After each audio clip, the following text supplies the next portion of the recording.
The rodeo. It's where legends are born, where the line between man and beast is razor thin and where the thrill of the ride is matched only by the danger lurking in every buck and twist.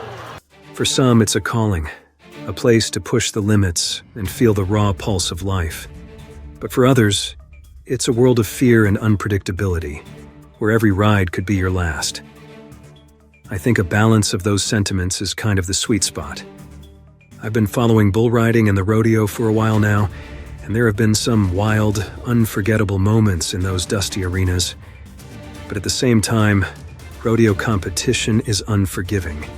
There's no margin for error, and if something goes wrong, well, you're pretty much on your own out there. While most riders walk away with nothing more than a few bruises and a story to tell. On rare occasions, they end up fighting for their lives. And on even rarer occasions, they don't walk away at all.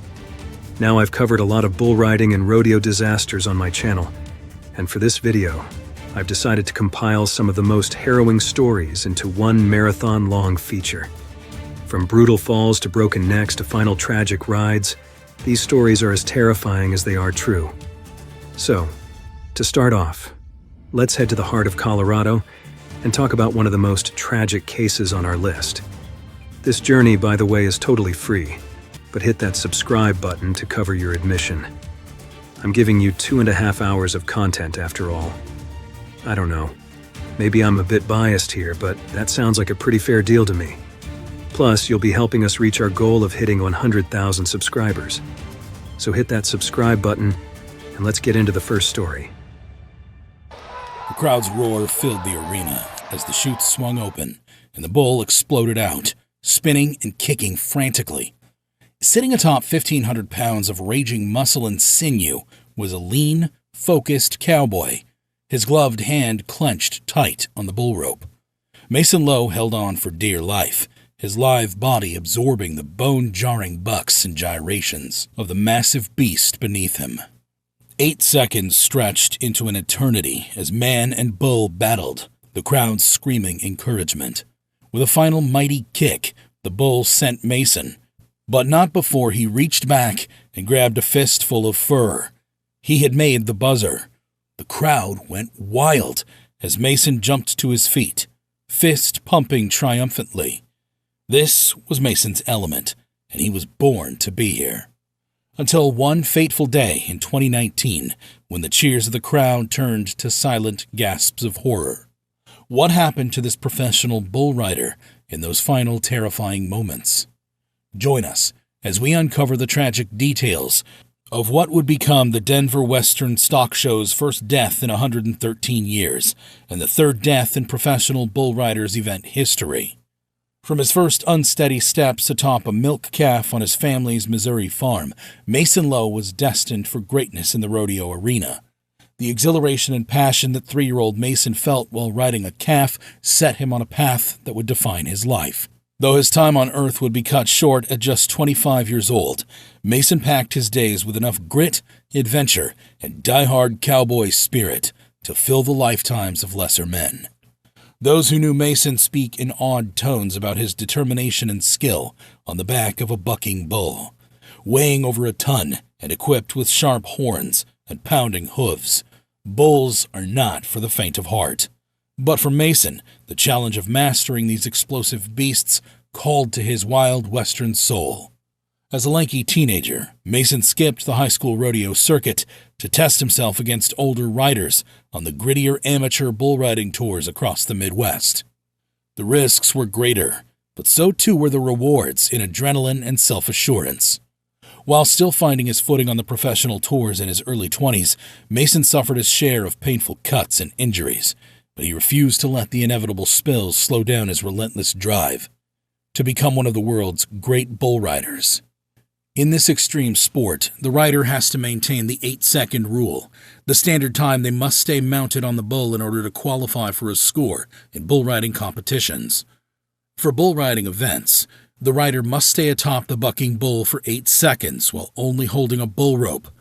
The timer starts when the bull's shoulder or flank breaks the plane of the gate as it exits the chute. The rider's free hand cannot touch the bull or themselves. The ride is timed until the rider touches the ground or the bull with their free hand. To qualify, the rider must remain mounted for the full 8 seconds while spurring in a rhythmic motion. If the rider makes 8 seconds, they are scored based on degree of control and aggression. If the rider fails to stay on for 8 seconds, they receive no score. The 8-second standard is designed to test the rider's skill and athleticism in maintaining control while the massive bull is bucking and spurring with explosive power. The clock only stops when the rider is thrown off or dismounts. This 8-second ride is considered the heart and soul of professional bull riding competition. Ranked 18th in the world, Mason was well on his way to bull riding stardom when fate took a tragic turn. It was January 15, 2019, at the National Western Stock Show in Denver, Colorado. He drew a notoriously tough bull named Hard Times in the chutes that day. Weighing over a ton, Hard Times is described by those familiar with him as a strong and athletic bull, but not possessing an unusually aggressive or mean disposition. He simply has an innate knack and drive for bucking riders off his back. Hard Times had competed in about 30 events prior to that fateful day, a relatively short career for a seasoned bucking bull.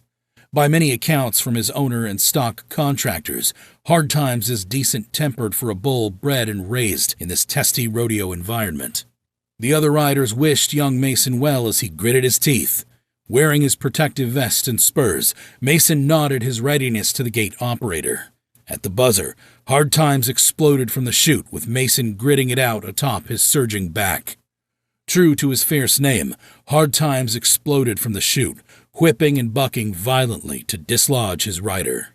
Mason rode forcefully, leaning into each buck and twist, as Hard Times strove to dislodge his unwanted passenger.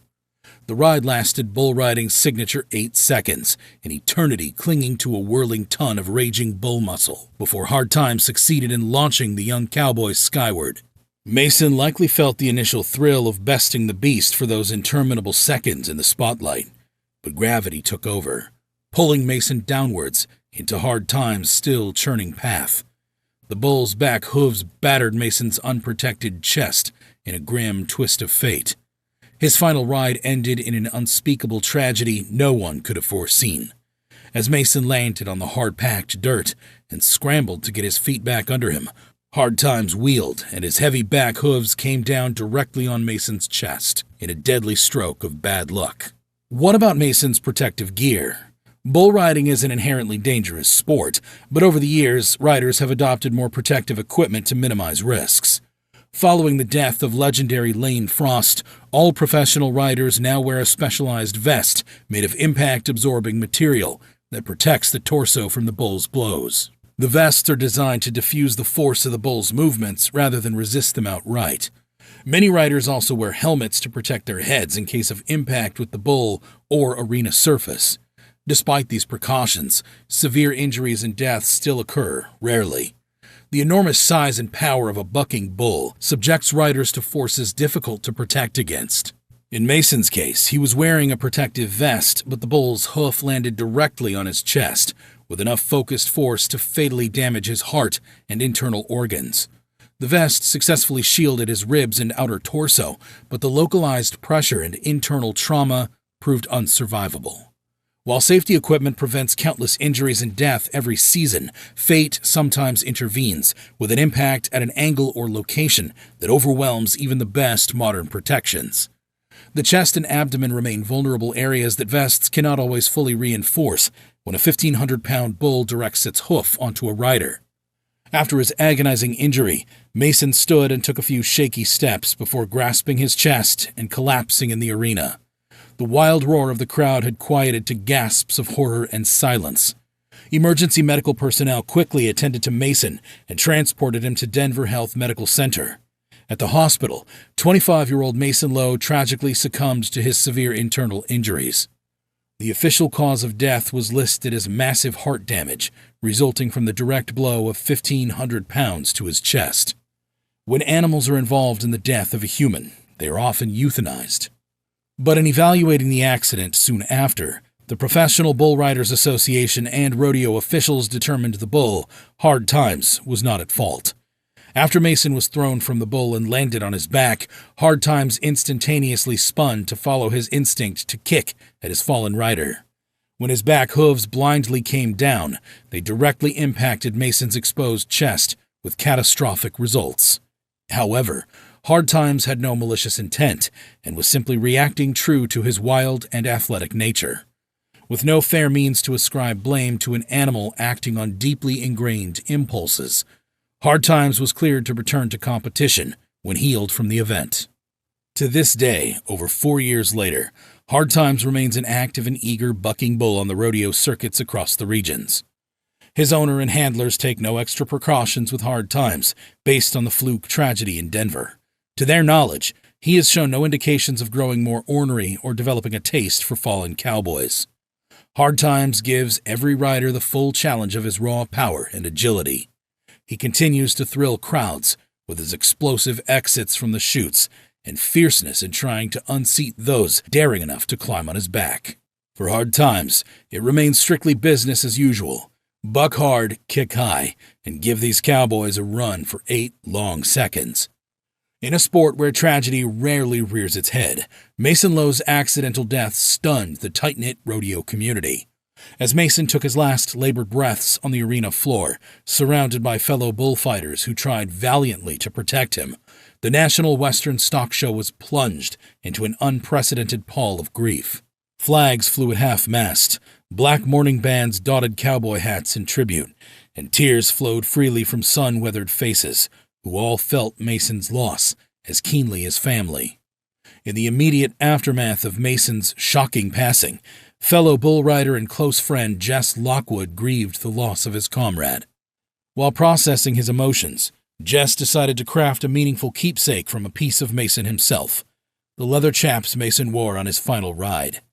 Jess carefully selected scraps from the chaps and painstakingly shaped them into a cross, the iconography reflecting both the cowboy way of life and memorializing a life cut too short. He kept the cross in his gear bag going forward, as a touching tribute to his friend, now riding the heavenly rodeo. Recognizing the symbolism and care put into that first cross, the Professional Bull Riders Organization later instituted the Mason Lowe Award to honor his legacy.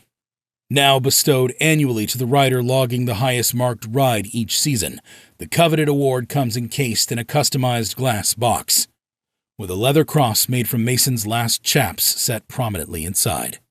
While Mason unfortunately met an untimely end, these crosses ensure his courageous spirit lives on to inspire future generations of riders facing down lethal hooves in the arena dust. In the years since his passing, Mason's legacy continues to spur young riders towards greatness.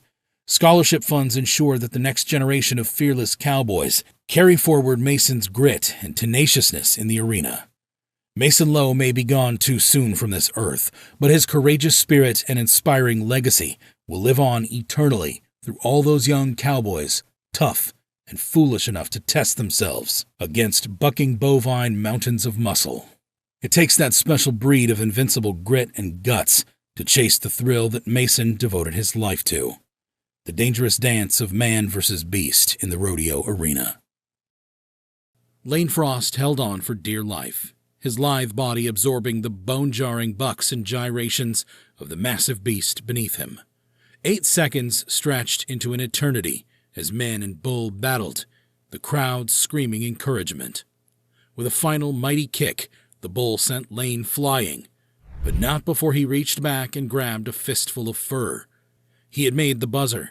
The crowd went wild as Lane jumped to his feet, fist pumping triumphantly, before tipping his hat and unleashing his $1,000,000 grin. This was Lane's element, and he was born to be here, until one fateful day when the cheers of the crowd turned to silent gasps of horror. What happened to this experienced bull rider in those final moments? On October 12, 1963, Lane Clyde Frost entered the world in La Junta, Colorado. His father, Clyde, was off competing on the professional rodeo circuit at the time, a bareback rider chasing his dreams of glory. Rodeo was in Lane's blood from the very beginning. As a baby, little Lane would sleep soundly until the bull riding event, when suddenly he'd spring to life, eyes fixed intently on the action. His mother Elsie swore he understood what was happening, that the flying hooves, flared nostrils, and wild bucking spoke to his soul. By age 3, Lane would throw wild tantrums if his parents tried to leave the rodeo early. The bull riding had to be seen. The Frost family operated a dairy farm in Vernal, Utah, where an energetic young Lane learned to ride atop frisky calves. He entered his first rodeo at age 9, placing first in bareback riding atop a Shetland pony. A prodigy was already emerging. At 10, Lane won the Utah State Bull Riding title, the first of many championships to come. After moving to Lane, Oklahoma in his early teens, Lane absorbed all he could from family friend and legendary bull rider Freckles Brown. Lane was mesmerized by Freckles' old rodeo films, studying his moves and honing his skills. By high school, Lane was renouncing any notion of college, telling his parents he would be a world champion bull rider. No plan B needed. Lane's confidence was clearly justified. He claimed the National High School Rodeo Bull Riding title in 1981, capping off a stellar high school career. The Professional Rodeo Cowboys Association welcomed the Oklahoma phenom with open arms in 1983. Lane took the rodeo world by storm, qualifying for the National Finals Rodeo in his rookie season, a feat unmatched by any first-year bull rider before or since. His talents were undeniable, and unlimited potential lay before him. In 1987, Lane's childhood prophecy came true, as he captured the coveted PRCA World Championship Bull Rider title. At just 24 years old, he had reached the pinnacle, fulfilling a lifelong dream. Lane brought a new energy and style to the sport, wowing crowds with his fluid athleticism, showmanship, and dazzling smile. Kids flocked to him, wanting autographs and photos. If not for his tragic death, Lane would have undoubtedly gone down as one of rodeo's all-time greats, ushering in a new golden era for bull riding. In this extreme sport world, the rider has to maintain the 8-second rule, the standard time they must stay mounted on the bull in order to qualify for a score in bull riding competitions. Specifically, the rider must stay atop the bucking bull for 8 seconds while only holding a bull rope. The timer starts when the bull's shoulder or flank breaks the plane of the gate as it exits the chute. The rider's free hand cannot touch the bull or themselves. The ride is timed until the rider touches the ground or the bull with their free hand. To qualify, the rider must remain mounted for the full 8 seconds while spurring in a rhythmic motion. If the rider makes 8 seconds, they're scored based on degree of control and aggression. If the rider fails to stay on for 8 seconds, they receive no score. The 8-second standard is designed to test the rider's skill and athleticism in maintaining control while the massive bull is bucking and spinning with explosive power. The clock only stops when the rider is thrown off or dismounts. This 8-second ride is considered the heart and soul of professional bull riding competition. Part of Frost's legacy stems from his conquest of the legendary bull Red Rock in 1988. With a reputation for explosive power and being impossible to ride, Red Rock was voted PRCA Bucking Bull of the Year in 1987, after dispatching all challengers for years. When word emerged that the unrideable Red Rock would clash with PRCA champion Lane Frost in a made-for-TV event, the Challenge of the Champions quickly gained national attention. The athletic matador versus the unvanquished beast. All the drama and intrigue of a prize fight. 7 epic showdowns between Lane and Red Rock stoked public interest in rodeo to heights it had never seen before. Frost emerged victorious in 4 of their 7 meetings, riding the previously unridden juggernaut. Their epic man versus beast battle riveted audiences and became embedded in rodeo lore. Lane Frost had etched his name in history. Beyond the arena, Lane endeared himself to everyone he met with an easygoing charm and welcoming nature. Kids especially were drawn to this larger-than-life cowboy hero.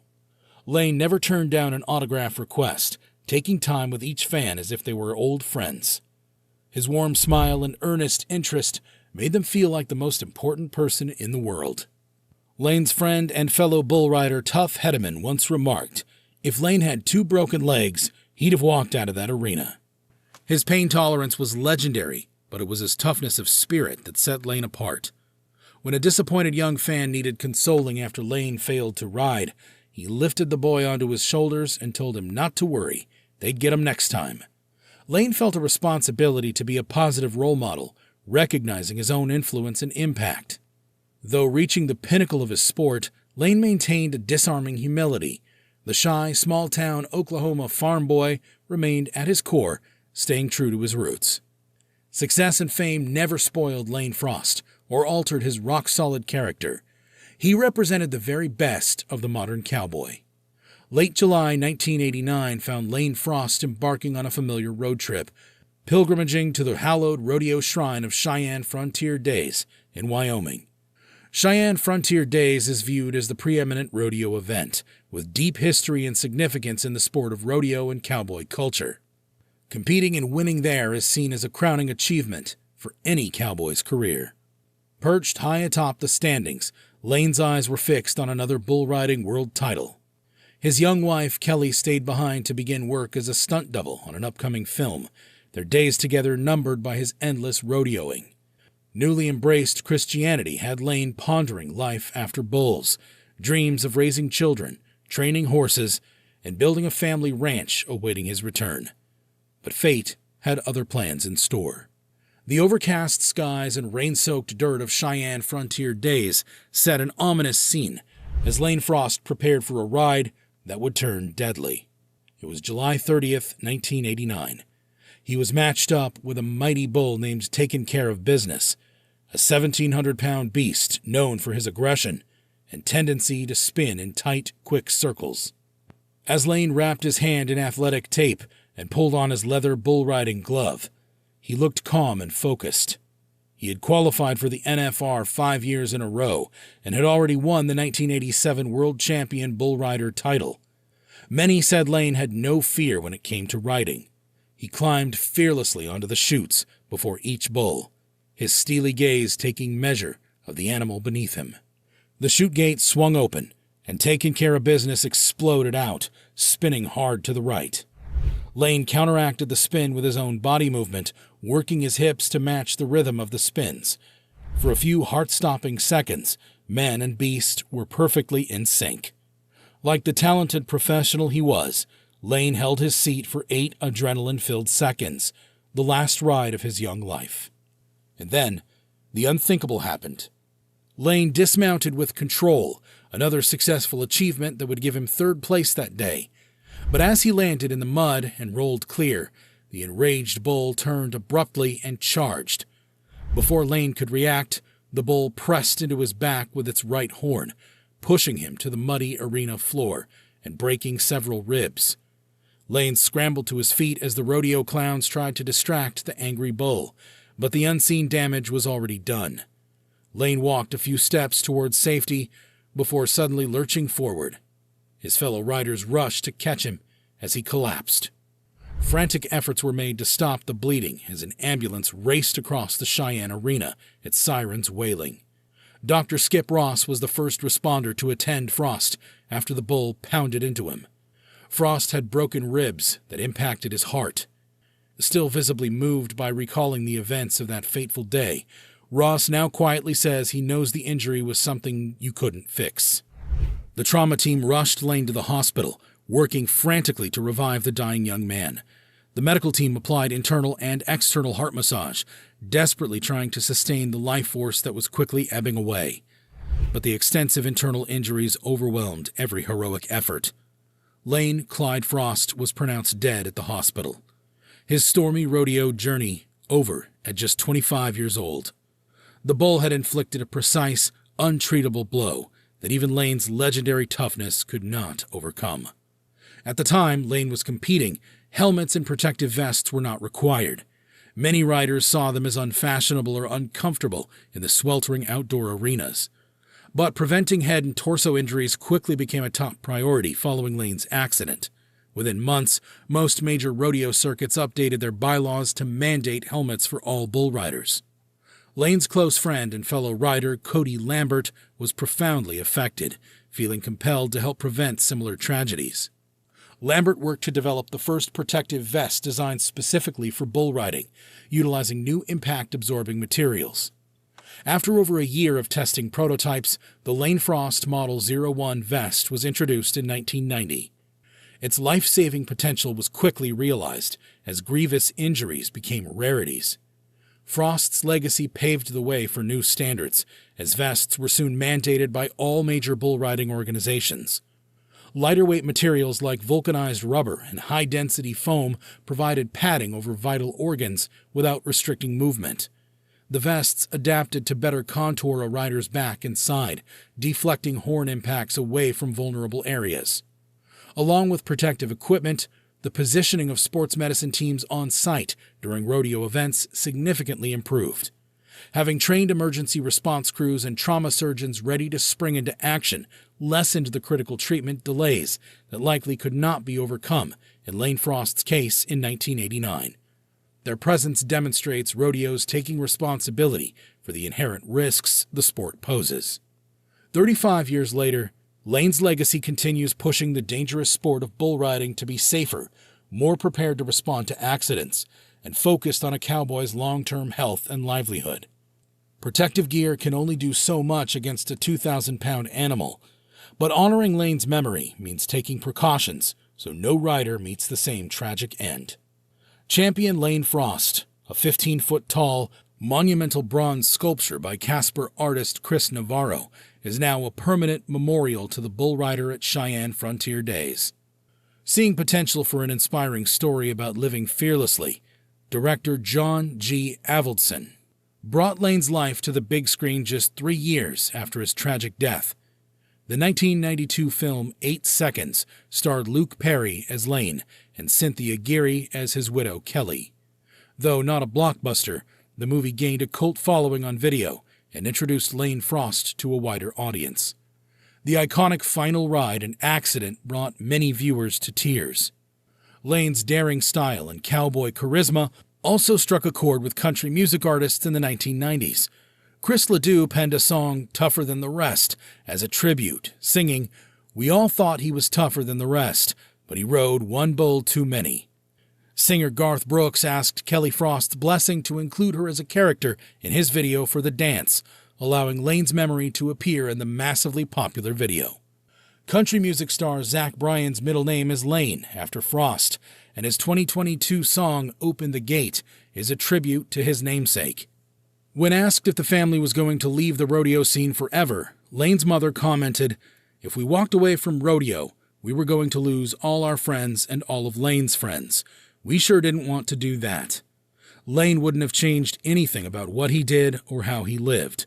We just couldn't see not continuing on. Leaving rodeo wasn't an option for us. We know where Lane is. It still hurts, but that's such a comfort." Lane was always so tickled when someone asked him for an autograph. He must be blown away that he's still getting so much attention. I can just see him grinning and rubbing his hands together. 35 years later, the name Lane Frost still conjures vivid memories across rodeo country. The blazing talent, the courageous heart, the unbreakable spirit. His loved ones cherish the memories of this extraordinary cowboy who lived and loved without limits. A guiding light for those who dare to pursue their dreams. The crowd's cheers filled the arena as the starter pistol cracked and the horse exploded out, surging towards the first barrel. Sitting atop 1,300 pounds of powerful muscle and sinew was a lean, focused rider, her hands clutching the reins. Lara Dewees flowed with her mount, her lithe body absorbing the high-speed turns and lightning shifts in momentum. Mere seconds stretched into an eternity as woman and horse danced intricate cloverleaf pattern, the crowd screaming encouragement. With a final mighty pivot around barrel 3, Lara and her horse Jenny broke towards the finish line. She had run a clean pattern. The crowd went wild as Lara sat tall in the saddle, arm raised triumphantly. This was Lara's element, and she was born to ride barrels, until 2 seemingly insignificant mistakes would cost her everything. Barrel racing requires a rare combination of exceptional horsemanship, breakneck speed, and pinpoint precision. Competitors traverse a cloverleaf pattern around 3 barrels at full gallop, making sharp turns that test the limits of control. It is as thrilling for spectators as it is dangerous for riders. One false step can lead to catastrophe. 27-year-old Lara Dewees fully understood these risks, but her deep love for barrel racing superseded all fear. A natural talent honed since childhood, her ambition led to championship titles and a bright future. But one fateful day in 2016, the cheers of the crowd turned to silent gasps of horror. What happened to this experienced, athletic barrel rider? Join us as we uncover the tragic details of what happened to young Florida rodeo queen and cancer survivor, Lara Dewees. Horses coursed through Lara Dewees' bloodline for generations. Her family had long been involved in rodeo, especially the fast-paced event of barrel racing. As a toddler, Lara was placed atop a saddle by her proud parents, gripping the reins with delight before she could even walk. This early introduction stoked an innate passion that became all-consuming. By age 3, she owned her first horse, spending countless hours riding and developing an intrinsic bond with the animal. Her uncle Spunk Sasser was a renowned all-around cowboy, having won dozens of accolades across rodeo disciplines over a decorated career spanning decades. Lara's father Steve roped calves, showcasing the deft maneuvering skills essential for success. And her mother Lisa raced barrels herself competitively for years. They enveloped Lara in their rodeo expertise, encouraging her talent every step of the way. Lara absorbed this wisdom like a sponge, practicing relentlessly to hone her skills. Her proficiency grew year after year as she devoured magazines detailing the latest techniques. Lara set lofty goals of reaching the pinnacle of barrel racing glory her family knew well, ambitious but never boastful. She maintained a humility rare among those so extraordinarily skilled at such a young age.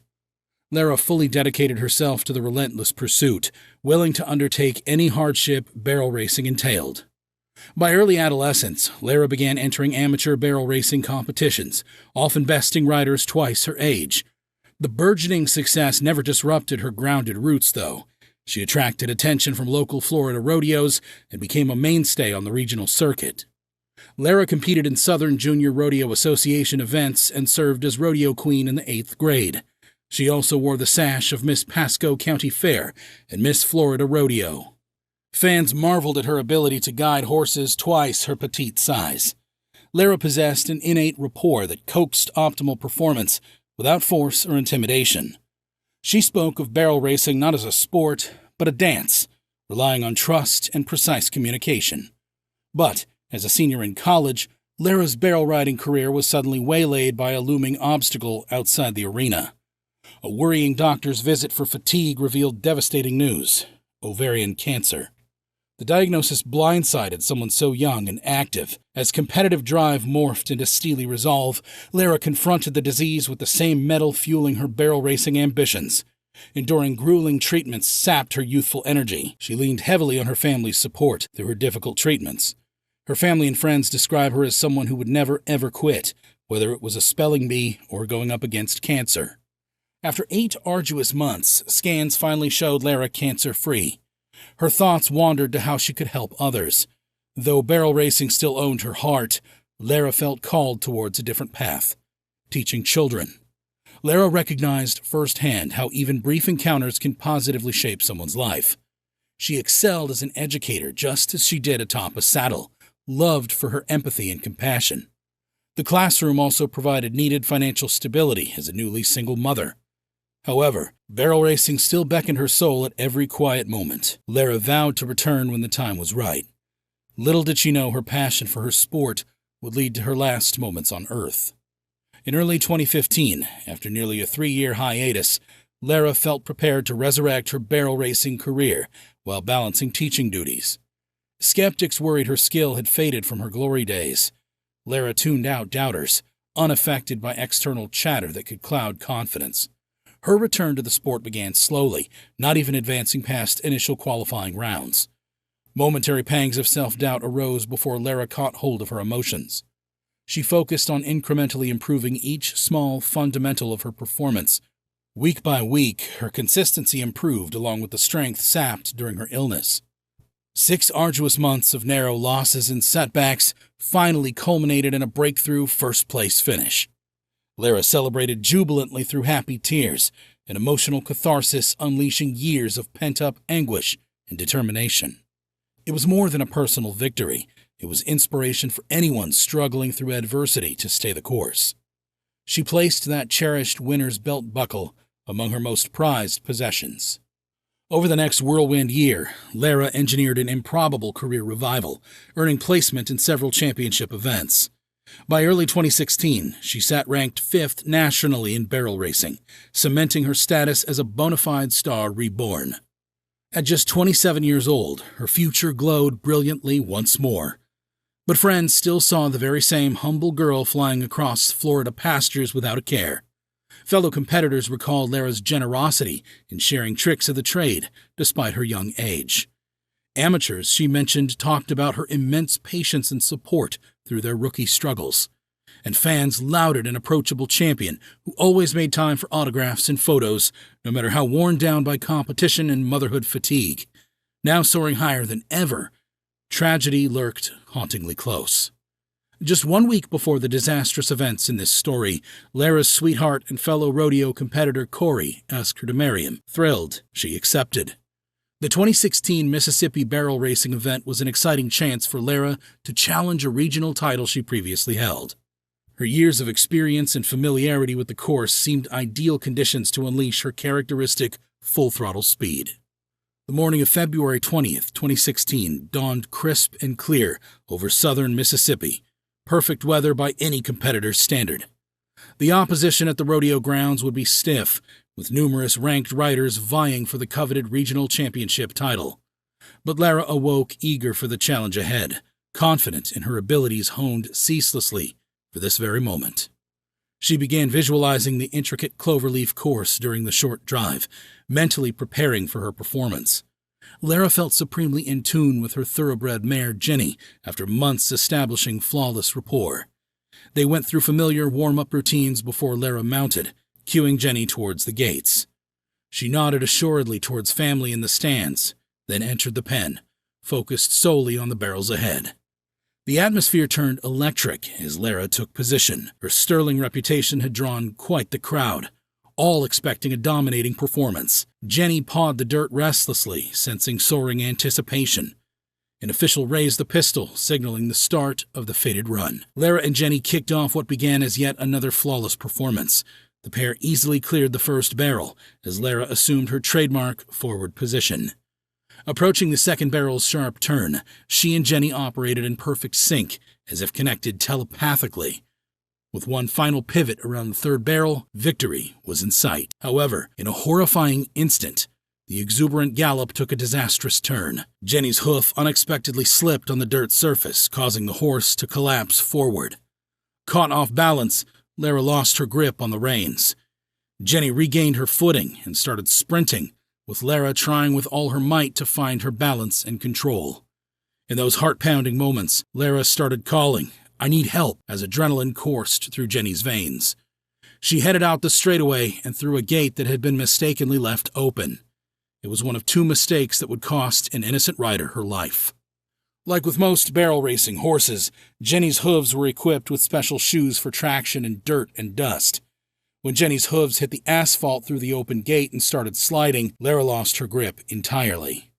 The abrupt loss of balance ejected Lara violently over Jenny's neck as momentum carried her body horizontally, 6 feet, before crashing on hard concrete. She landed squarely on her face with the full force of the spill causing head impact. Onlookers gasped watching Lara lay motionless, fearing catastrophic outcome from such trauma.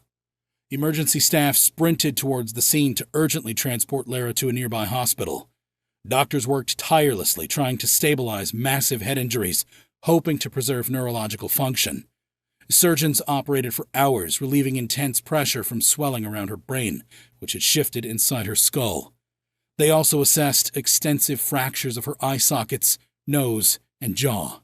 The comprehensive damage required implanting metal plates under her skin to reconstruct Lara's facial bones. As the surgical team fought with valiant effort, Lara remained comatose. Images of the accident left the family racked with guilt over the lack of head protection. Even a simple helmet would have protected Lara from the worst of the impact. It highlighted the sport's inadequate safety standards, failing to properly account for many uncontrollable risks. But her family's overwhelming anguish and constant bedside vigil overrode any immediate action or condemnation. They focused all their energy on praying for Lara to miraculously recover, just as she had from cancer. Finally, Lara progressed well enough days later for her loyal fiancé, Corey, to even suggest holding their wedding inside the hospital sanctuary. But heartbreakingly, the severity of trauma proved too devastating to overcome. A blood clot formed and cut off vital oxygen flow to Lara's brain. On February 28, 2016, just one day before her 28th birthday, Lara Dewees passed away peacefully, with family by her side. The tragic accident that claimed Lara's life also sparked overdue conversations on improving safety. If only Lara had been wearing a helmet, and if only the gate had been closed, she would likely still be with us today. Barrel racing's inherent risks demand greater preventative action. Mandated arena condition regulations are now set for proposal, along with initiatives increasing access to protective rider equipment. Nearly 500 friends and family attended a memorial service overflowing with tears and laughter while sharing their favorite moments alongside Lara. They found solace in everlasting bonds and inspiration to emulate her relentless passion. As the ceremony concluded, a procession of over 24 riders on horseback followed behind in one last poignant salute. Amadeu Campos Silva held on for dear life, his lithe body absorbing the bone-jarring bucks and gyrations of the massive beast beneath him. 8 seconds stretched into an eternity as man and bull battled, the crowd screaming encouragement. With a final mighty kick, the bull sent Silva, but not before he reached back and grabbed a fistful of fur. He had made the buzzer. The crowd went wild as Silva jumped to his feet, fist pumping triumphantly. This was Silva's element, and he was born to be here. Until one fateful day, on 2021, when the cheers of the crowd turned to silent gasps of horror. What happened to this professional bull rider during a freak accident? Amadeu Campos Silva stepped up the metal rails and eased down into the bucking chute, a familiar ritual he had done countless times before. At just 22 years old, Amadeu was already an accomplished bull rider, pursuing his dreams on the professional rodeo circuits across Brazil and the United States. As he situated himself atop the bull named Classic Man, Amadeu had no way of knowing this ride on August 29, 2021, would be his last. If ever there was an inspirational bull riding story of the American dream, it belongs to Amadeu Campos Silva. Silva was born September 1, 1998, in the small rural town of Altair, Brazil. Nestled amongst the sugarcane fields of Sao Paulo, Altair had a population barely over 4,000, but it's where Amadeu first discovered his love for bull riding. Amadeu was a dreamer even before he started competing as a bull rider. He was 7 years old when he approached a ranch owner in Brazil in search of work. Amadeu may have always been a somewhat shy little boy, but he was extremely polite and could become friends with anyone. The 7-year-old had learned his family was about to be evicted from their home, and he wanted to see if he could help milk the cows on the ranch so that his family could live in an empty house that he saw on the property.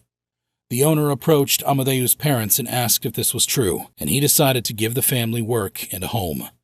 This was the start of Amadeu's passionate love of family, hard work, and dedication to helping to provide.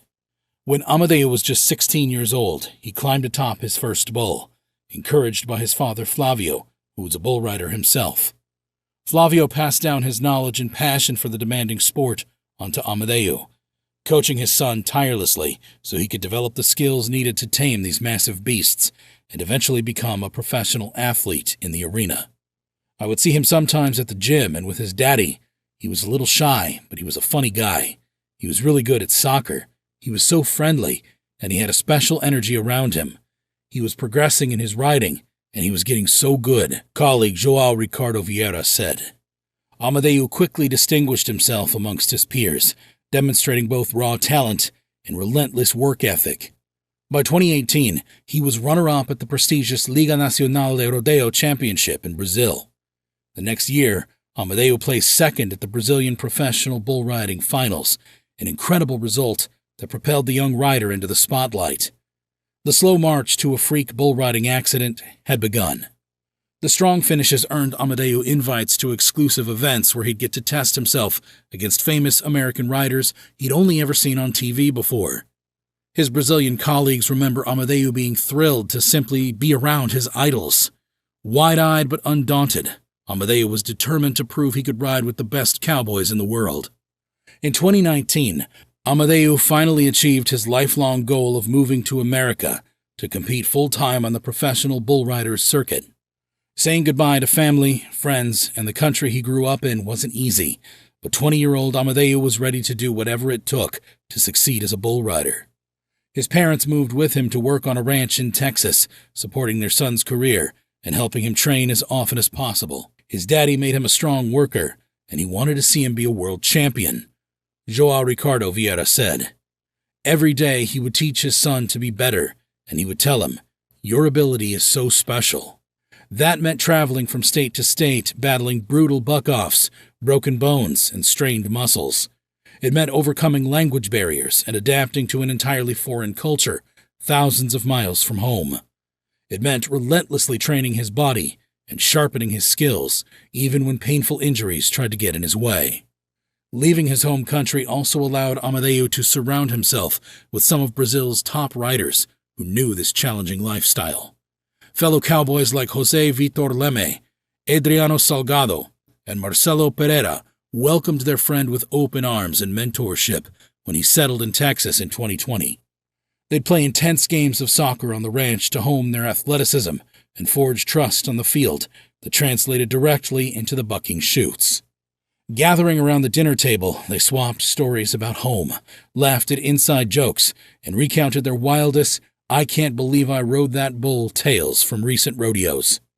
During his first year competing on American soil, these friends became Amadeu's family. Their undying belief in Amadeu's abilities gave him the strength to keep pushing forward despite setbacks. Transitioning to the ultra-competitive American PBR scene didn't happen overnight for Amadeu. While flashes of brilliance occasionally resulted in high scores, the Brazilian rider found himself near the bottom of the leaderboards more often than not. Frustrated, but not deterred, Amadeu put his nose to the grindstone while waiting for his big break. Long hours training at the gym kept his body conditioned to ride rank bulls, even when his shoulder violently dislocated mid-ride. In these agonizing moments that left others unable to continue, Amadeu would casually pop his arm back into place, then get on another bull minutes later, fueled purely by grit. Justin McBride, a former world champion who coached Amadeu at the 2020 Monster Energy Team Challenge, was flabbergasted by this relentless passion for bull riding, even during extreme pain. "I don't know if I've ever seen anybody like that. It's pretty crazy because I had dislocated shoulders in my career, and they hurt. To see somebody have one come out the first jump of a ride and then get back on a bull is something people will never be able to comprehend," McBride remarked. Entering the final events of the 2020 season, Amadeu set his sights on a single goal: qualify for the PBR World Finals no matter what.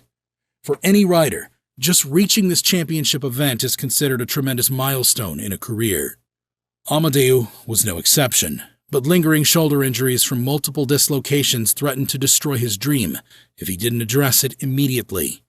Doctors urged the brave Brazilian to get surgery, warning that wearing down his shoulder further could cause permanent damage. Lesser cowboys would have called it quits, conceding to fight another year once healthy.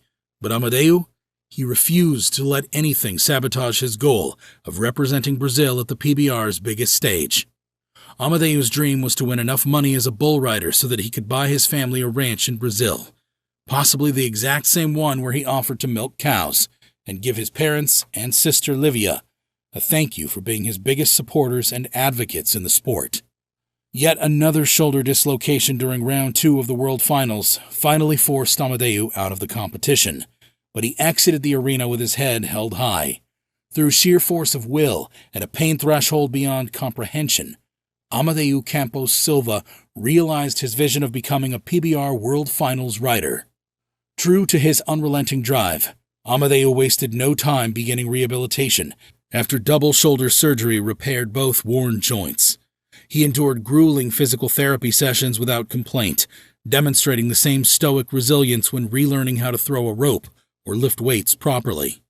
Just 9 months later, Amadeu was back climbing onto angry bulls at professional events, while slowly rebuilding lost strength and mobility. His return to competition in August 2021 proved he hadn't lost an ounce of grit during recovery. Fans and commentators alike buzzed about this tenacious comeback, eager to see the Brazilian rider regain his top form. If there was anyone destined to fight through pain and overcome adversity, it was Amadeu. Friends like Marcelo Pereira never doubted Amadeu's ability to once again qualify for the PBR's marquee event through sheer willpower alone. I was sure he would be more ready than ever to return to the PBR Premier Series this year and show all of his ability. This time at 100% after surgery on both shoulders. Pereira explained. But it wasn't his shoulders that would cause a freak accident. The August sun peaked over the horizon as Amadeu stirred awake, marking the start of his last day. In just 2 days, he'd be turning 23 years old, ready to celebrate another year pursuing his bull riding dreams. It was August 29th, 2021. He'd already defied so much, recovering from reconstruction surgery, enduring life abroad away from his Brazilian home. None of that dampened Amadeu's spirits as he tackled morning chores on the ranch where he lived and trained. The dusty work kept his mind calm. Amadeu could feel the electric anticipation in the air as he, his father Flavio, and fellow riders made the 7-hour trek to Fresno for the weekend bull riding event. Amadeu's infectious smile eased any lingering nerves amongst his traveling crew. He was back and ready to show off new skills. The smile remained as Amadeu greeted familiar faces at the arena. His inner joy radiated outward, earning compliments from everyone he encountered for his politeness and warmth. In the locker room, Amadeu suited up and spoke fervently in Portuguese with Flavio. Father and son embraced tightly, eyes glinting with pride for the battles ahead. In the bucking chutes, the atmosphere changed. A serious, quiet focus settled through Amadeu as he positioned himself atop the assigned bull, named Classic Man. Jaw clenched, gaze steely, there was no trace left of his usual light-hearted presence. The 1,500-pound beast stirred angrily below, ready to explode from the gates. With a quick hand signal and nod, the metal sides flew open. In a blur of spinning fits and flared nostrils, Classic Man erupted as Amadeu clung on tightly. The crowd roared, spurring the bull into wilder bucks and kicks. Horsepower and sinew strained furiously against one another. 5 long seconds passed before Amadeu lost his grip, flung violently into open air. As he reached to break his fall, freak tragedy struck. His foot snagged in the flank rope anchoring the protective vest around Classic Man's broad chest, trapping his movements and tangling him directly under the bull. In an instant, Amadeu was on the dusty ground, his chest perilously exposed. Even protective gear of helmet and vest guards are no match for direct impact of a 1,500-pound animal. Classic Man continued whirling as Amadeu struggled to get free from the rope. Heavy hooves hammered the dirt, searching for purchase, before Classic Man's back hoof collided with Amadeu's prone upper body. Time froze as the bull was quickly corralled, while emergency staff swarmed Amadeu's unconscious form. In the stands, Flavio looked on, praying his son would rise again and dust himself off as if nothing happened. But when the ambulance sped off without lights or sirens, the father knew his son's fight was already lost. Crippling heartbreak and anguish flooded through the man who'd proudly nurtured Amadeu's talent since childhood. Amadeu Campos Silva was immediately transported to Community Regional Medical Center in Fresno, where staff desperately tried reviving the wounded cowboy. One by one, life-saving efforts failed, until the staff retreated with heads hung low, leaving a grief-stricken rodeo family to say goodbye. Despite their best efforts, Amadeu succumbed to traumatic internal injuries that fateful August evening, less than 2 days shy of a 23rd birthday that would never come. Amadeu Campos Silva tragically died that evening, doing what he loved most. The last ride of a life taken far too soon. Dust erupted in the arena as the chutes burst open, unleashing a powerful bucking horse with a determined rider clinging to its back. The thunderous cheers of the crowd blended with the pounding hooves, fueling the horse's furious bucks to dislodge its unwelcome cargo. Trenton Montero moved in perfect harmony with the twisting bronc, spurring with precision and style through the nerve-wracking 8 seconds. This was Trenton's element. The legacy of Bronc Riding pulsed through his veins from generations past. With a final spur, Trenton launched himself from the horse in a graceful dismount, landing lightly as the dust settled. Deafening applause erupted for the Nevada Cowboy's flawless ride. Trenton tipped his hat and nodded, the echoes of cheers lingering as he exited the arena. His score, a 90.5 in the 2019 National Finals Rodeo, the highest marked ride in 15 years. But just 4 short years later, professional bronco rider Trenton would mount a bronc for the last time and take his last shocking ride. Join us as we reveal the details behind the Owyhee County rodeo incident, which tragically ends the budding career of Trenton Montero. For Trenton, rodeo was not merely a career, but a birthright, an integral thread woven into the tapestry of his family. His father, Glenn, paved the way as a professional saddle bronc rider. Uncle Mike followed suit in bareback, while Leonardo pursued bullriding. Even Aunt Suzanne claimed national college rodeo titles in breakaway roping and goat tying. Trenton grew up reveling in the thrill and adventure of rodeo, adopting legends like his family as role models. As a child on his family's ranch, Trenton would pretend random objects were bucking broncs, challenging himself to stay on for 8 wild seconds. By high school, he was honing real rodeo skills, riding steers and broncs at small local events. The teenager showed raw talent and fearlessness astride the massive animals. In Trenton's mind, no bronc or bull could intimidate him. Their strength fueled his motivation to conquer the ultimate test of grit and determination in the rodeo arena. When Trenton enrolled at New Mexico State University, education and rodeo became intertwined. He secured a rodeo scholarship and qualified for college national finals 3 times in bareback riding and bull riding. Between classes, Trenton practiced breakaway roping and goat tying, crediting the skills to his legendary aunt. He graduated with an agricultural business degree and business administration minor, proof that rodeo augmented rather than replaced academic pursuits. Upon turning professional, Trenton focused intensely on bareback bronc riding. He was drawn to the event, considered one of rodeo's most challenging. The rider must hold on one-handed for a grueling 8 seconds, while the horse beneath him does everything possible to crush his body into the dust. Strength, flexibility, and flawless spurring technique are demanded to master the violent dance between man and beast. Victories demand withstanding immense pain, while making the ride appear graceful and effortless. For Trenton, no other rodeo event compared to the thrill and satisfaction of bareback riding. He was determined to excel despite the immense risks: broken bones, torn ligaments, concussions.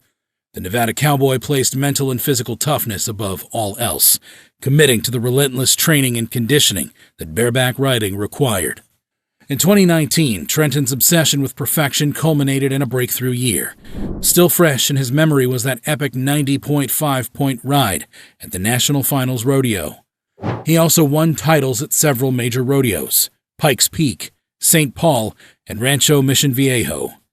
From his 2019 victory to 2023, Montero continued his rodeo dominance, triumphing in various events and solidifying his status in the bareback riding world. His sights were set on surpassing his father's legacy, progressing steadily until the pivotal bareback riding event at Moxa Pro Rodeo's Half Crow on August 10, 2023. The anticipation surrounding Montero's performance at the Owyhee County Rodeo in Homedale, Idaho, was palpable. Montero delivered, captivating the crowd and ensuring they received their money's worth. As Trenton stood mesmerized in the rodeo arena on that fateful August day in 2023, everything he loved converged in one moment. His wife, Maria, and 15-day-old newborn Noah sat nearby, witnessing Dad's passion up close for the very first time. Maria glowed with pride for her brave bronco rider turned devoted family man. The couple's early years were filled with challenges, Maria attending college while Trenton juggled several jobs in Billings to stay financially afloat. But now, with degrees finished and a baby boy to care for, they finally settled into a home near Jerome, Idaho. Trenton could fully immerse himself into rigorous rodeo training. His loving family served as inspiration to keep reaching for his dreams of following the legacy of Montero men in professional rodeo.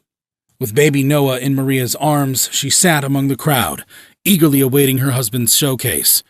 The rodeo arena buzzed with energy as the chute swung open, releasing a spirited bronc named Midnight Rain into the arena. Trenton grappled with the wild movements of the horse beneath him as it tried to dislodge him off its back.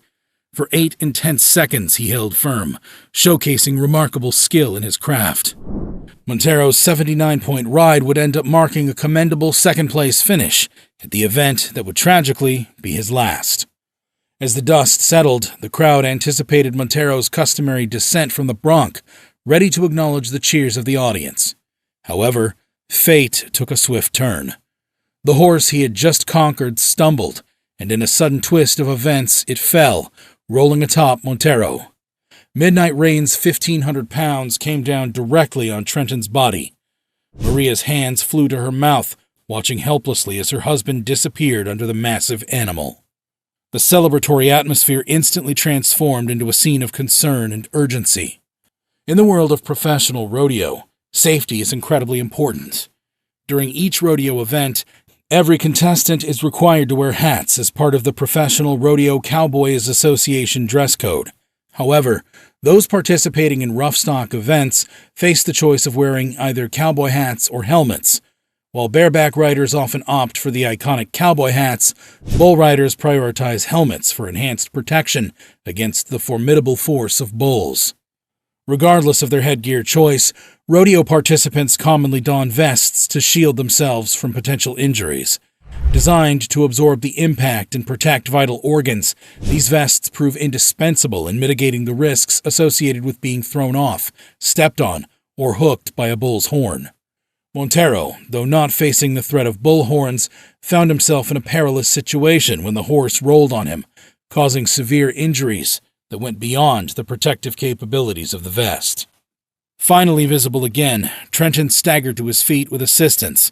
To everyone's alarm, he indicated difficulty breathing. The injured cowboy was swiftly airlifted to a trauma center in Boise. Upon arrival at St. Alphonsus Regional Medical Center, Trenton was whisked into emergency surgery, his condition extremely dire. Doctors discovered lacerations to the spleen and pancreas along with rib fractures that allowed internal organs to hemorrhage. One lung had collapsed, while the force of Midnight Rain's weight had crushed Trenton's pelvis and fractured his sternum. Most critically, the impact of the horse landing directly onto Trenton's torso had ruptured his aorta. Without rapid intervention, he could bleed out within minutes. Surgeons raced urgently against the clock, managing to implant an aortic stent to stop critical leakage of blood, but immense damage had already occurred. They were forced to remove Trenton's spleen and parts of other organs, still unsure if his body could recover functioning. The 31-year-old father clung weakly to life, intubated in the ICU as dialysis attempted to stabilize kidney failure and a relentless flood of complications. Hour by agonizing hour in the hospital slowly accumulated into arduous days. Trenton remained sedated, his body too traumatized to cope with consciousness. Grief-stricken Maria hardly left his side, praying her high school sweetheart would defy the nightmarish odds. Little Noah required care from relatives as his mother maintained a constant vigil for any flicker of hope. As Trenton's hospitalization crossed the 2-week mark, toxicity in his blood continued accumulating, while multiple organs teetered near failure. Doctors regretfully updated Maria that without a series of transplants soon, Trenton's system could shut down irreversibly. Resources were rushed in, desperately preparing Trenton's battered body to withstand more major surgery in hopes of buying more time. Another excruciating week trickled by. Trenton's resilient heart kept beating despite seizures, bleeding, and kidney dialysis every 48 hours. Maria read comforting messages aloud from the rodeo community, recalling precious memories to stimulate any reaction from her comatose husband. She yearned to gaze into Trenton's warm brown eyes again, to hear his voice whisper he loved her. But the rodeo cowboy remained imprisoned in darkness. On August 30th, Trenton Montero's 20-day battle finally ceased. Crushed internal organs could withstand no more. As Trenton's wife and extended family surrounded his hospital bed, the cardiac monitor flatlined despite exhausted doctors administering every life-saving measure available. Shell-shocked and noiseless, Maria watched doctors slowly stop resuscitation efforts on her high school sweetheart. Trenton had survived just 2 weeks past celebrating Noah's birth, barely long enough to hold his newborn son, before their precious time together was extinguished forever. His wife, Maria, couldn't believe what truly happened, but she had to be all right to take care of the 3-week-old Noah. She penned a solemn note on her Instagram page likening him to an angel who will watch over her and Noah. A celebration of life was held on October 6th in honor of the deceased legend. Photos and videos played across a projection screen, images capturing Trenton's radiant smile from childhood through marrying his high school sweetheart to pure exhilaration riding broncs across the country. As the memorial concluded, 2 of Trenton's bronc riding mentees strode into the arena carrying an ornate cowboy hat. Overcome with emotion, they presented this honor to widow Maria and infant Noah, a symbol of Trenton's indestructible rodeo spirit protecting his family forever. Then, one final video began, a compilation of Trenton's finest bareback bronc rides over the years, including that legendary 90.5 score ride.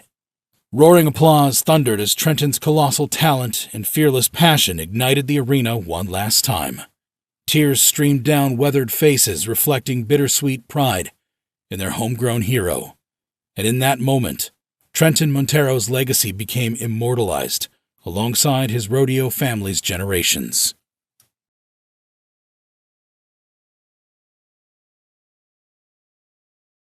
Ski Burks lived for those 8 adrenaline-charged seconds. For the 26-year-old cowboy, nothing compared to the thrill of clinging to a bucking bronco, his tall frame twisting in harmony with the beast below, hooves pounding dirt, the smells of leather, livestock, and arena dust thick in the air. A raucous crowd hollering for more. Ski was born to ride, and everyone knew his name. Until one fateful night in 2023, when the cheers of the crowd turned to silent gasps of horror. One of rodeo's rising young stars would take his last ride. What happened to this professional bronco rider in those final terrifying moments? Born in Prescott, Arizona, Ski grew up with an affinity for leatherwork, country music, and all things cowboy. As a boy in Texas, he plastered his room in Davy Crockett memorabilia and doodled spirited Western scenes on scraps of paper, dreaming of the rodeo glory that awaited. When he saddled his first horse at age 6, his parents watched their lanky, sandy-haired son instantly take to the saddle like he'd been riding for decades. Little Ski practiced his bronc moves for hours atop his family's old mare, gripping her stubby mane as she quietly grazed the pasture. In high school, Ski dominated saddle bronc and ranch bronc riding events on the Texas rodeo circuit. He and his trusty Palomino Smarty won so many all-around titles that Ski had to store his glittering belt buckle collection in a giant trunk. Between rodeo gigs, he'd jam out to Elvis covers on acoustic guitar at the local honky-tonk, or craft custom-tooled cowboy boots in his garage work studio. The steady hum of George Strait from an old boombox keeping him company through the night. His mom, Deanne, described him as the most talented, hilariously funny, artistic, musical retro package. To Ski, nothing compared to the fury of an uncaged bronc exploding from the chute. Gripping his rigging in one gloved hand, the other arm raised skyward for balance, Ski oozed confidence and grit. Lean and whip-like at over 6 feet tall, he swung his lengthy frame in effortless synchronization to the bronc's every buck and kick. Watching Ski wrap himself around a horse, his sharp, chiseled features breaking into a huge dimpled grin at the 8-second buzzer. It seemed he'd tamed the rank beast with little more than the strength of his wiry arms and the magnetic force of his will. Like bullriding, bronc riding is a dangerously popular event where cowboys attempt to ride powerful bucking horses for 8 bone-rattling seconds. Considered one of rodeo's classic contests along with steer wrestling, calf roping, and bull riding, skilled bronc riders are celebrated for their strength, coordination, and daredevil grit in the face of a wildly pitching animal beneath them. 2 main bronc riding styles made up the world. Ski Burks loved bareback and saddle bronc. Bareback competitors used a simple rigging strap attached behind the horse's shoulders to cling to for dear life as the massive animals explode from the chute, swapping ends while kicking and sunfishing. Saddle Bronc, Ski's domain, allows riders to use a specific Western saddle with free swinging stirrups, but no horn for support. Saddle Bronc riders grip a plain rein attached to the horse's halter as they lift and spur in sync with the animal's every powerful move. In both bareback and saddle bronc contests, riders must mark their horse out of the chute, meaning the cowboy's spurred heels touch the animal's shoulders on the first jump from the gate. Competitors are scored on a 0 to 50-point scale for both the horse's bucking performance and the rider's skill in synchronizing body movements with the bronc. Top marks land in the 80s to 90s range. All bronc riding events like the ones you see in this video happen inside a dirt rodeo arena surrounded by protective fencing. Horses and riders burst from narrow, confining chutes set into the arena wall. Most often, broncs are rank wild horses bred specifically to buck with intensity. Weighing on average 1,200 pounds for mares and geldings, or up to 1,400 pounds for strong stallions, they explode into the open arena space with extraordinary power after being held in the tight chutes. Before loading in, bronc riders pull their rigging and saddle cinches extremely tight so equipment can't spin during their explosive ride. Bullfighters, also called rodeo clowns, stand nearby to distract renegade horses after thrown riders hit the dirt. On-site emergency medical personnel quickly move in if riders are injured by trampling hooves or their violent tosses from the horse. A short flank strap wraps around the animal's flanks to encourage higher, more dramatic bucks that earn riders more points for difficulty. Made of sheepskin or neoprene, regulations dictate flank straps must not harm or break the horse's skin. Rolls on riders' spurs must also be blunted to prevent damage. Still, as you're about to see, the sport's deadly dangers continue. Serious injury or death can result from being thrown headfirst onto the arena surface at high speeds, crushed beneath pounding hooves, or struck by the horse's powerful hind legs. As Ski's reputation grew on the rodeo scene, so did the tales of his fearlessness and charisma. Buddies remarked that Ski charged in where angels fear to tread, referring to his propensity to ride the rankest, most unrideable broncs. Any horse too nasty for most cowboys to even approach, Ski welcomed with childlike enthusiasm. Following his motto to live life no fences style, the young bronc stomper was always hustling to the next rodeo or adventure. Ski made friends everywhere, his larger-than-life personality endearing him to perfect strangers. Ski rode every wave with wild abandon, right up until the last disastrous night. On September 9th, 2023, Ski climbed down into chute number 4 at the West Texas Fair and Rodeo in Abilene. The steely midnight blue flanks of a massive black bronc shifted beside him. His name, Double D. Reputed as one of the rankest buckers on the circuit, Double D was the bovine embodiment of chaos. 1,350 pounds of fury on 4 legs. One glance at those flaming red eyes, and most cowboys wanted no piece of him. But not Ski. As the restless black giant stomped and snorted in the tight confines of the chute, Ski's baby blues lit up.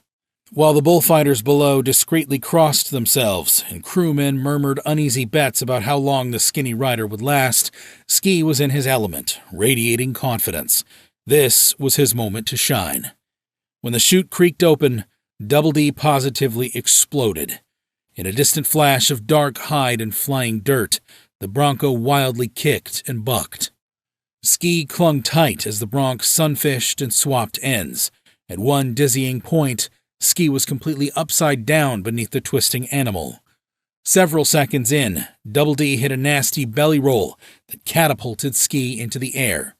He landed directly in the bronco's path. The last thing he would remember was a vision of pounding black hooves darkening the sky as the arena rushed up to embrace him. Unlike in bull riding, safety regulations requiring helmets or vests don't exist in bronco riding. In the final terrifying moments after Ski landed, the bronco's hooves impacted his unprotected head.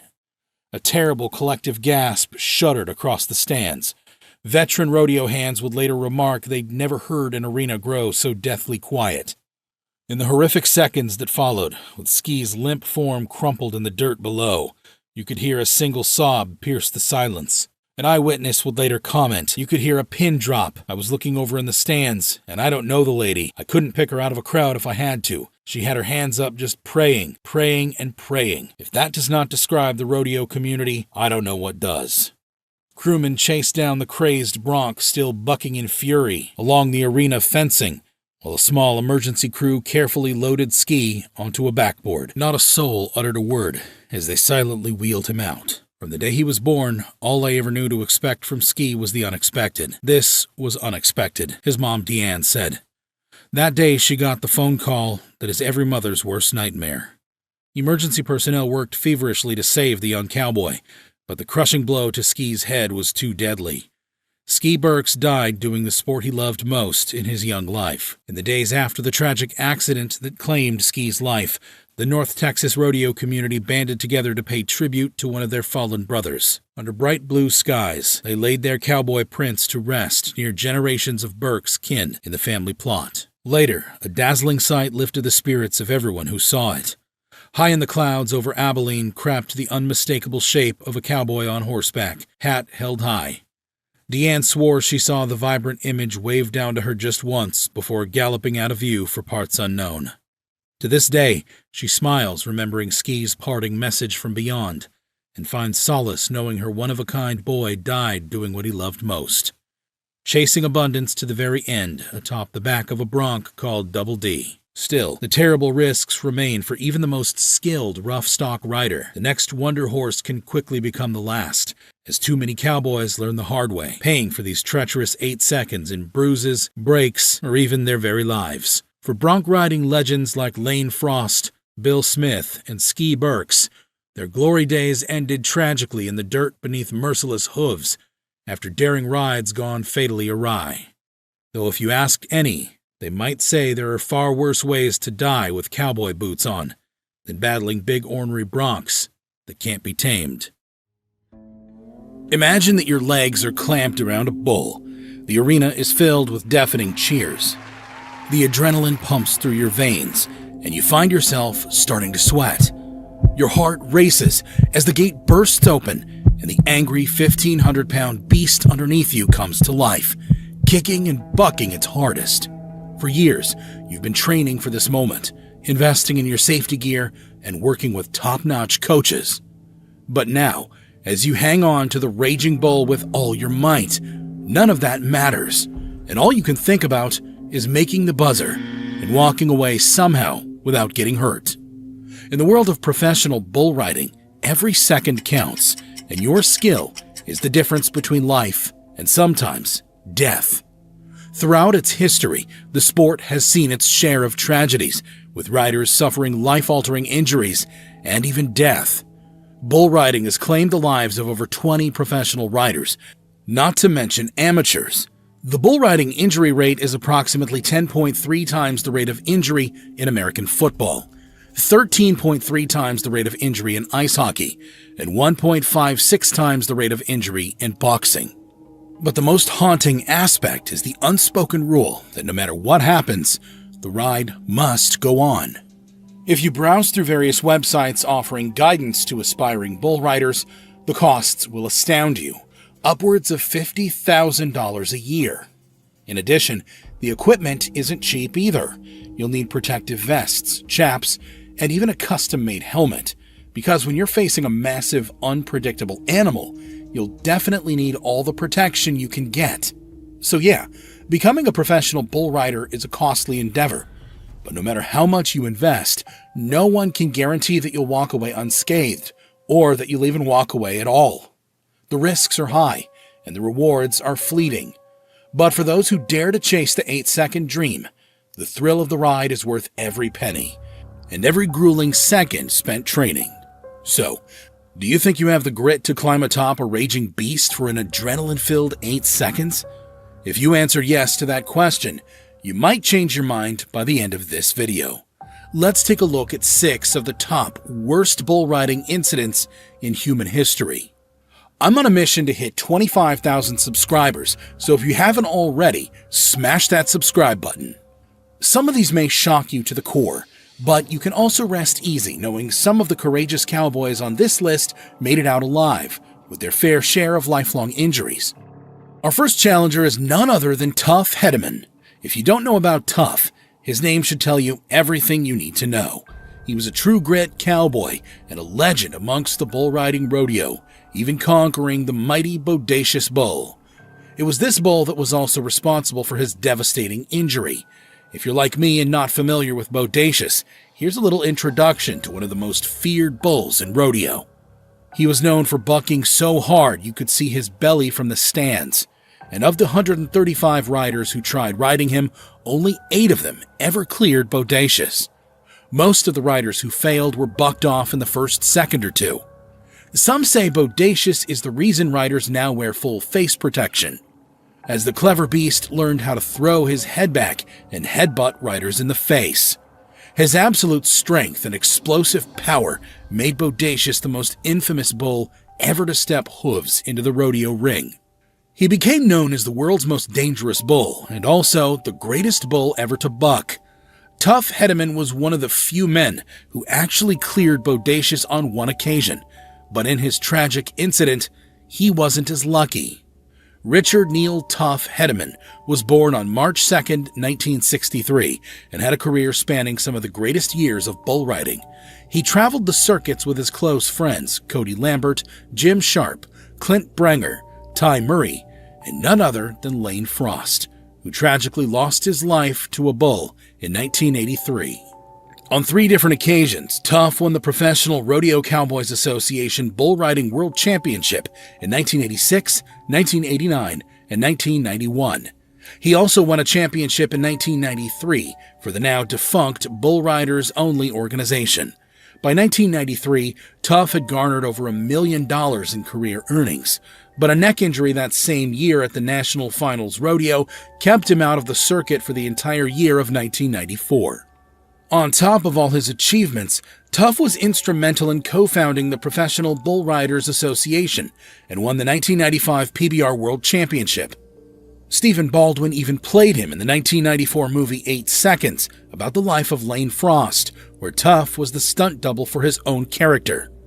Tuff's terrible accident occurred the same year he won the 1995 PBR World Championship. It was at the helm of the notorious bull Bodacious. The beast had been out of competition for some time after an injury, but now he was back and more fearsome than ever.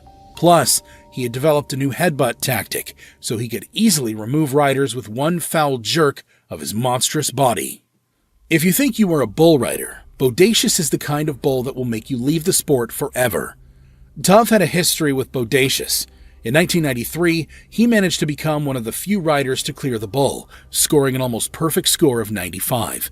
However, when his next ride with Bodacious came around 2 years later, Tuff was, in his own words, overconfident and underprepared. The chute slammed open and Bodacious broke out of the gates with the force of nature coursing through his body. He bucked and spun wildly, repeating sending his head upwards to get the brave rider off his back. In a split-second moment, the bull's head connected with Tuff's face with a massive impact.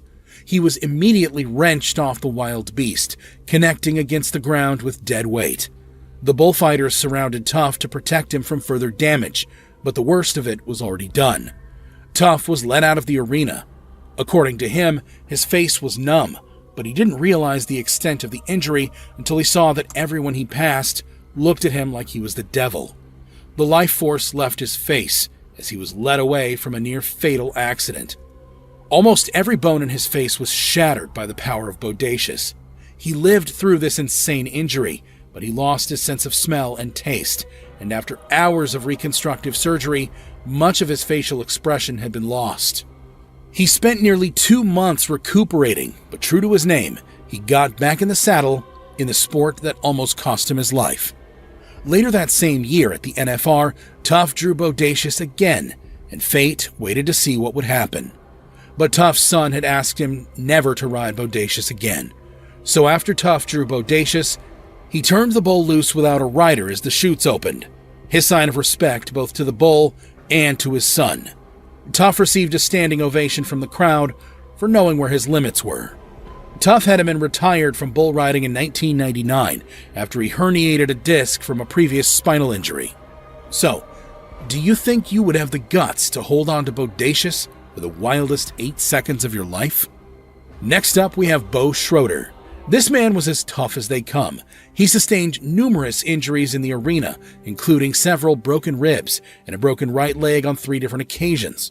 However, these weren't enough to deter him from the sport of bull riding, as many of us would be. Bo got an early start in bull riding at the tender age of 4. According to Bo, when I was young, probably around 4 or 5, my dad would take me out to my grandpa's rodeo arena. He said, I would get on calves and practice. I watched videos of rodeo and bull riding and always wanted to be a bull rider. As Bo grew, he got more invested in the bucking bull, and by the age of 13, he was competing in the Nacogdoches Pro Rodeo and Steer shows. This young start meant Bo knew he could make a living out of it. His career flourished. In 2007, he became a professional Rodeo Cowboys Association rider, and he traveled from arena to arena, competing in an average of 100 rodeos a year. And he had the support of his entire family behind him. The rodeo was something they were all passionate about. The bulls truly ran in the family. His sister, Nikki Duke, ran barrels at youth rodeos up until high school, and his father, Punky Schroeder, had always been a part of that too. Punky rode and fought bulls, and he learned this from his father, Icky Schroeder, who produced rodeos and youth rodeos and still raises bulls to this day. Bo became a national finals rodeo qualifier and a top-tier rider, with 219 successful rides out of 615 attempts in his career. With this kind of background, not even the severity of a traumatic accident was enough to keep him off the back of a bull. Regardless, Bo will remember March 24, 2013 for the rest of his life. He was competing in the Fort Mojave Classic Extreme Bulls event. Bo held his own against the gigantic black bull, bucking and swaying elegantly as the bull tried to throw him off. But Bo began to lose his grip, and the force of the beast flung him forward. The bull's horns impacted his body repeatedly. Bo was immediately knocked unconscious and fell to the ground. It was clear to everyone there that Bo had sustained bad injuries, but no one knew just how bad they were. When he came to, he told the emergency personnel that he couldn't breathe, so they put him on an oxygen inhaler. This is where they realized just how much damage the horn had done. His lungs would not inhale any oxygen, so they rushed him to the hospital. They discovered that his lungs had collapsed and his trachea had been torn from the force of the bull's horn. The doctors inserted a tube to inflate his lungs, and if they had been off by 1/3 of an inch, Bo wouldn't have made it through the surgery. After a stay in intensive care, Bo had to wear a tracheostomy tube for 6 weeks, being completely unable to speak. Despite these insane injuries, he still went back to the grit of the rodeo arena and continued to ride some of the most raging bulls around. He's still known for his fearless and determined riding style, and he's been praised for his ability to stay on even the most difficult bulls. Even after his injury a year later, he went on to win first place at the Southwestern Exposition and Livestock Show in Fort Worth in 2014. He has respect for the craft, unlike many riders. He said he does this because, I love the adrenaline rush. Man-fighting beast, I guess. I have respect for that animal and what he can do. My focus is on me and him, nothing else. Now, can you imagine the courage it takes to get back on a bull after an injury like this? Would you take a life-threatening injury as a sign to change your career path, or a bump in the road that challenges you to continue? Unfortunately, not all riders are this lucky. Some of them get on the bull for the last time, and some never walk on their own 2 feet again. Brent Thurman was a bull rider who had a permanent smile stuck on his face. Some people said they didn't know anyone who liked to smile so much, with their 2 front teeth missing. He wasn't just known as a world-class champion bull rider, but also as a motivator of life. Brent was a man who got along with everyone he met and always took the opportunity to educate those younger than him. In his school days, he did anything that was in front of him, whether it was football, basketball, track and bay fishing, or professional golf. Brent's athleticism shone through in everything he did. He started bull riding while many of us were still picking our noses at the age of 8. As he developed his own style, many bull riders commended his unique style of riding, where he would keep his hand much lower than most riders and use his legs for support and stability more than his upper body. This technique won him many victories. When his professional year came to a close in 1989, Brent was ranked among the top 30 bull riders in the world. You must know that over the years, bull riders are bound to pick up many small injuries. It's almost a guarantee. So, unfortunately, Brent experienced a lot of injuries that prevented him from qualifying for the national finals sooner. But in 1993, he finally qualified for his first national finals rodeo. Little did he know, this was the path to his downfall. He finished 5th in the final standings that year and 13th in the 1994 Crown Royal World Standings. His next tournament proved to be his last. Brent was not just passionate about bull riding, he was passionate about people, and he wanted to see those around him succeed. This compassionate drive made him volunteer in special rodeos, competitions for mentally and physically disabled youth, and judged bull riding events in his spare time. He became involved with Miss Candy Jones, the director of the program for special needs children at Covington Middle School, located in Austin, Texas. He served at this school as a volunteer, working with the children to improve their reading and horticulture skills.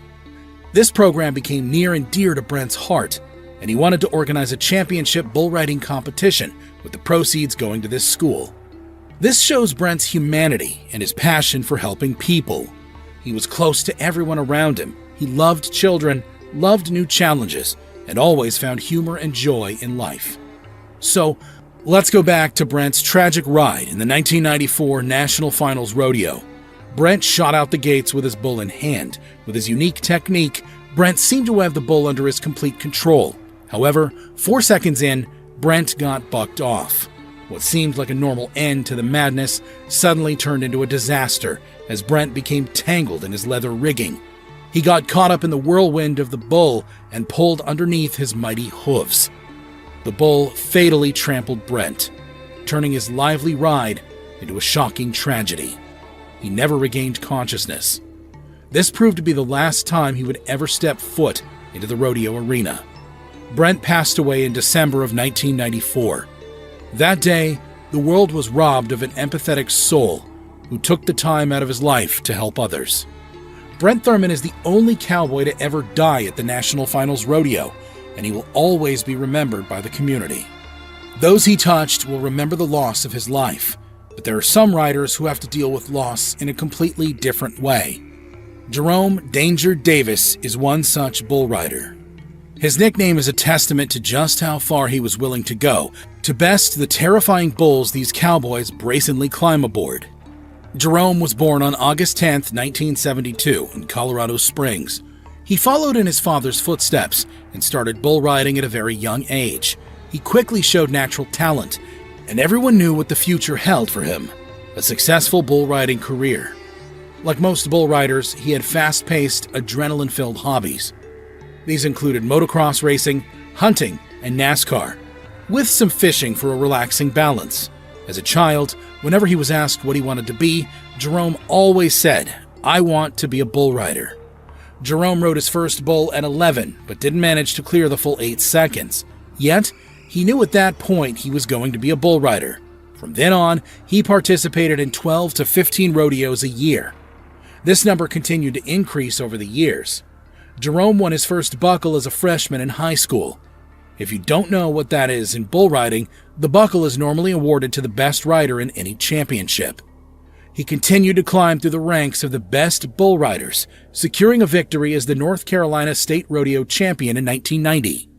He went on to win as a freshman again, this time in college. He took the win in the National Intercollegiate Rodeo Association's Bull Riding Championship.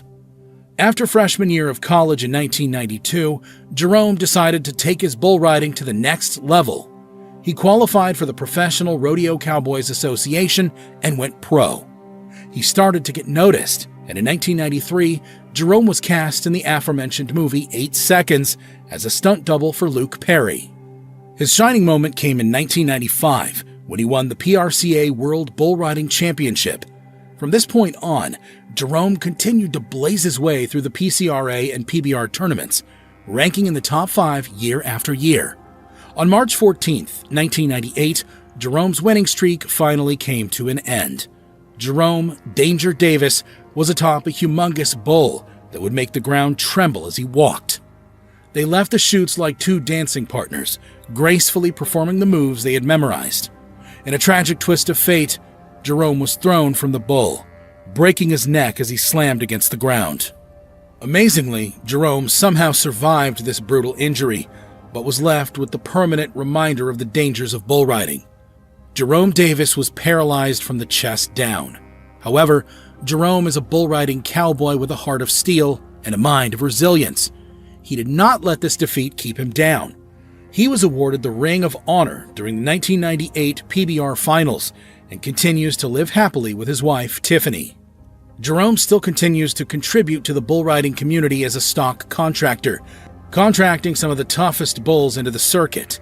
Safety is always a concern for those involved in bull riding, but even with the best safety gear, there are some incidents that shouldn't happen, like the case of Amadeu Campos Silva.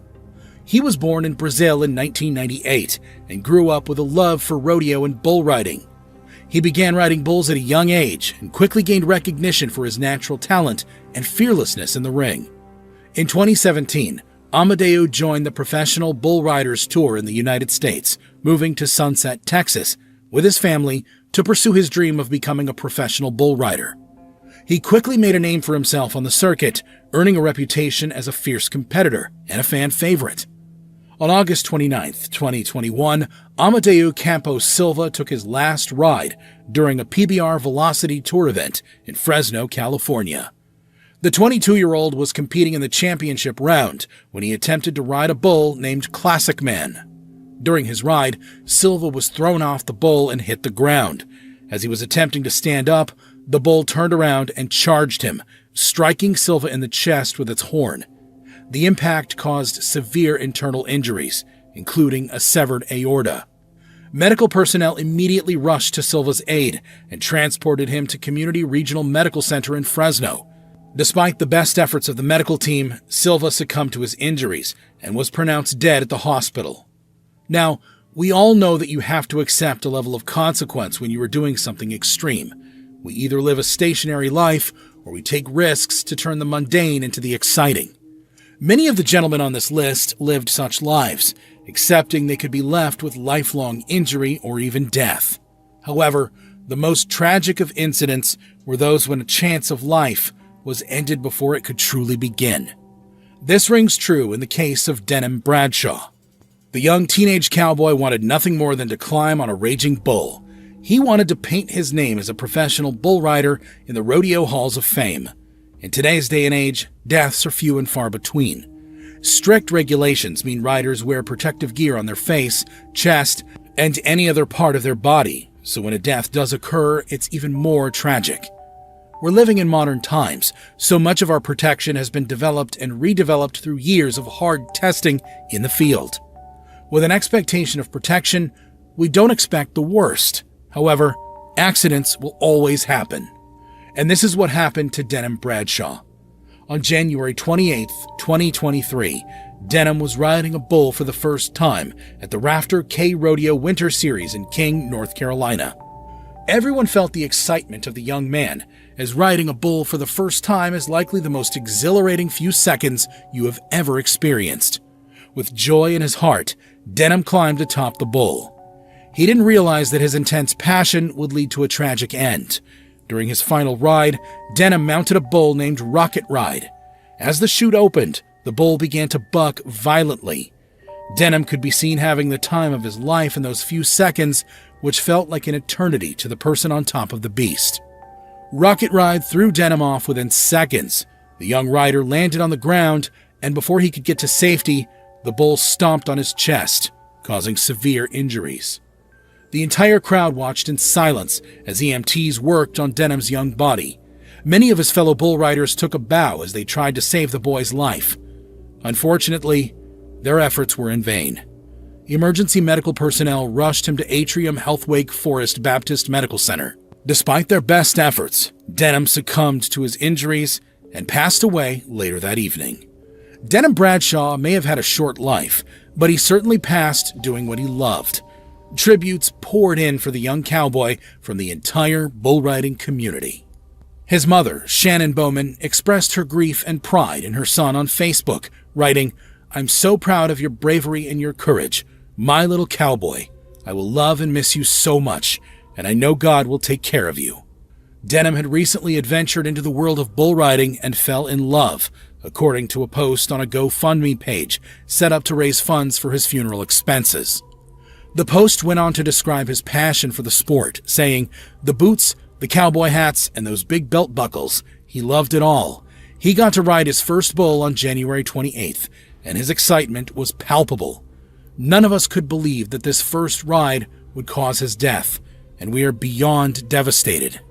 Now imagine how you would feel if you were a bull rider with a front row seat to all these courageous but tragic stories. The hours of training, the money you spent, and the gear you collected. Tell me in the comments what you think about these 6 bull riding disasters."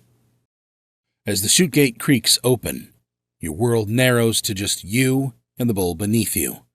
Each of his furious bucks threatens to smash your body against unforgiving ground, but you grip on tightly as the adrenaline courses through your veins. Lean back, spur hard, make him twist and turn, but hold your seat. The buzzer sounds a sweet song at 8 seconds, though it feels like an eternity straddling this powder keg between your legs. A few more violent kicks still try flinging you aside until you dismount in triumph, landing on the ground and getting out of the way of the stomping bull. Elation swells as the scoreboard flashes your hard-earned points. This is a contest for glory, built on titanium toughness and nerves of steel. For bull riders across the world, including 19-year-old Seth Salto, this is simply living. The grueling training, the painful injuries, the dirt and grime, the camaraderie of cowboys. Until one fateful day in 2023, when the cheers of the crowd turned to silent gasps of horror. What happened to this talented bull rider in those final, terrifying moments? Dawn's rosy fingers stretch across Alberta's endless golden fields as the Salto Ranch stirs. Today is no ordinary Saturday for 19-year-old Seth. The Indian National Finals Rodeo Qualifier event has arrived after months of ceaseless preparation on the farm. One last ride on home soil before Seth sets out to capture the INFR Championship title in Las Vegas in December. Seth proudly embraced his First Nations heritage as a member of the Ermineskin Cree Nation, hailing from Maskwacis, Alberta. His indigenous roots were tightly interwoven through both his active participation within the rodeo community, as well as Seth's personal identity. Salto developed his audacious bull riding skills and gritty determination through dreams of honoring his culture's lengthy legacy of skilled horsemen and rodeo champions. He harbored aspirations of becoming one of the most acclaimed indigenous bull riding talents ever known, a shining star among his people. Seth rode with his tribe's emblem emblazoned on clothing and gear during competitions as a tribute. The exact details of this day leading up until Seth's final ride are known only to those who were with him at each moment. But, from the research I could find on this brave teenage cowboy, what follows are the likely scenarios until that last ride. The tantalizing vision of Seth winning that glistening championship trophy buckle just weeks from now quickens his pulse as he dresses. His soundtrack of country favorites fills the room, while Seth visualizes staying square and tight atop the rankest bulls, making razor decisions in milliseconds that separate champions from failures. This dream crystallizes after thousands of hours of training, injuries battled through, lonely miles crisscrossing the rodeo circuit, sacrificing a normal teen social life. Only one thing matters. Rodeo immortality is calling, and Seth resolves to meet it fearlessly today. His dedication inspires his grandfather Marcel, who arrives early to review riding strategy. Seth's close relationship with Marcel prompted him to only refer to him as Dad. Marcel knows Seth has a penchant for choosing the rankest bulls to thrill packed grandstands. He tries gently advising Seth stick to easier draws today, with Las Vegas on the horizon, but Seth just flashes his signature grin and promises to select only kinda rank bulls. From an early age, Marcel tried to redirect Seth away from the dangers of bull riding to a safer rodeo sport like roping events, but they couldn't compete with bull riding for a place in his grandson's heart. Seth's close friend and riding partner Tryon Simon soon pulls in to drive them to the grounds. Tryon's stomach flutters with competition nerves, but noticing Seth's laser-like intensity, he feigns nonchalance himself. Their brotherly competitive rivalry flickers momentarily, though, as Tryon challenges Seth to best his own 78-point ride today. Seth scoffs and boasts even breaking 90 aboard the rankest bull Tryon's ever seen. The good-natured ribbing loosens both young men, allowing anticipation's electricity to flow freely on the drive over. When Tryon thinks back to his friend, he says, "He was so joyful and such a kind person. Always cared about other people's emotions, too. He was always there for you." The legendary Chiniki Rodeo grounds, where Seth would draw his last breath, sits etched into the breathtaking landscape of the Stoney Nakoda First Nation, west of Calgary. This sacred tribal land nurtures both the spirits of its indigenous people and challenges the courage of those who compete within its storied rodeo arena. Weathered bucking chutes and a lone grandstand fan out under the shadow of the Chiniki Mountain, rising timeless to the east. Here, generations of riders risk life and limb atop the Alberta frontier's wildest beasts, carving legends from the earth before becoming part of the land's lore themselves. Late morning, shade drapes the Chiniki Arena as vendors haul smoking barbecue pits ringside while contestants register draws. The bonus event's generous added prize purse promises to lure every regional hotshot, and Seth shoulders the burden gladly of defending home turf today. Speeding through his repertoire of arm, neck, and wrist stretches, Seth visualizes effortlessly synchronized rides aboard each possible opponent. Judges' scores and arena sound fade out, only heartbeats sinking as his and the bull's pulse combine into a singular cadence leading to victory. Perhaps his biggest hero, Lane Frost, was also not far from his mind. From the moment young Seth Salto first witnessed iconic cowboy Lane Frost ride, he felt destiny calling. Frost's audacious style and swashbuckling big event mentality captivated Seth's imagination as a child, growing up on the Salto family ranch. Late nights were spent watching grainy VHS tapes of Frost's legendary rides and improbable escapes from danger after being flung by massive bulls. As Seth matured into a promising young rider himself, Lane Frost became both idol and inspiration, fueling Seth's own riding dreams. Frost's bold motto, "Live to ride, ride to live," resonated profoundly with the fearless teenager, imprinting on Seth's brain as a personal creed moving forward.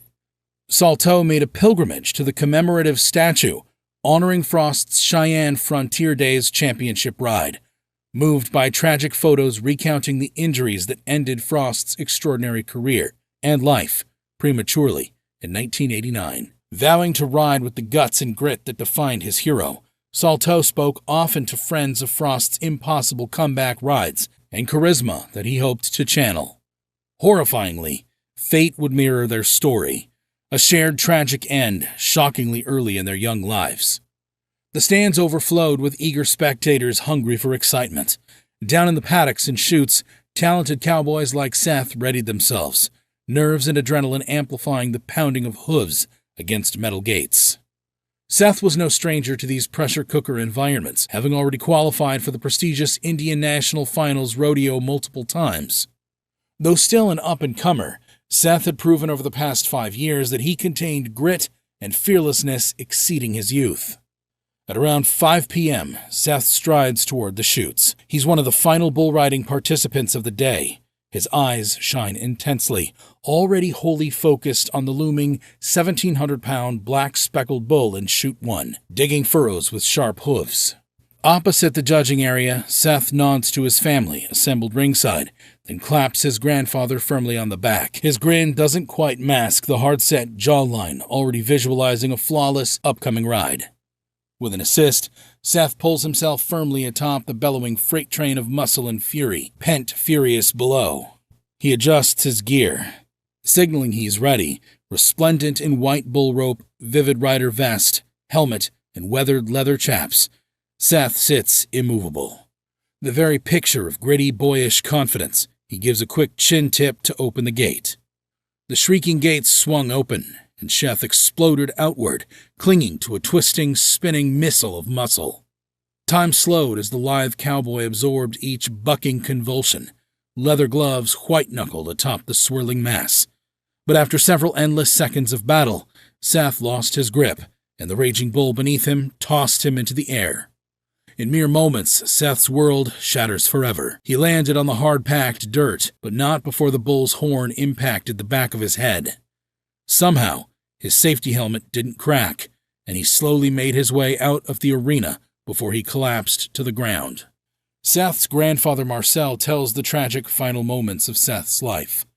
"He got hit pretty hard," said Marcel, adding that his grandson was wearing a helmet and other protective gear. "He got up and got out of the arena and told one of his cousins, 'Call my grandpa,' and then he fell down. That was it. That was the last of it. They took him in the ambulance. They didn't even get half a mile out of there, and he was gone. We raced out there, but he was gone. He was gone. I think the whole rodeo came to be with us." Seth's mother, Raylene, received the heartbreaking news by phone from a friend at the Chiniki Rodeo grounds. "She called me when he collapsed and they were trying to revive him," Raylene said. "Then I lost the signal." Right after the clash, Seth was carried out of the grounds. The organizers had a doctor on call who gave first aid. Soon after, the ambulance arrived to take him to the local hospital. One of the EMS responders said the call they received was for a traumatic head injury, but tragically, in the ambulance, it turned into cardiac arrest. That cardiac arrest would claim Seth Salto's life in moments, only a few months away from his 20th birthday. The bull that took Salto's life came from a contractor based out of North Alberta. He is aware of the fact that a bull rider puts himself in a dangerous position every time he steps into the rodeo arena. However, committee members never imagined this bull would cause such a tragic loss. The weight of guilt and sorrow are heavy, but they don't blame the animal for it. After all, bulls are trained with a job to do just as much as their cowboys. Glenn Keeley held on confidently, held on for dear life, his veteran frame absorbing the angry jerking and tossing of the massive beast he was straddled on.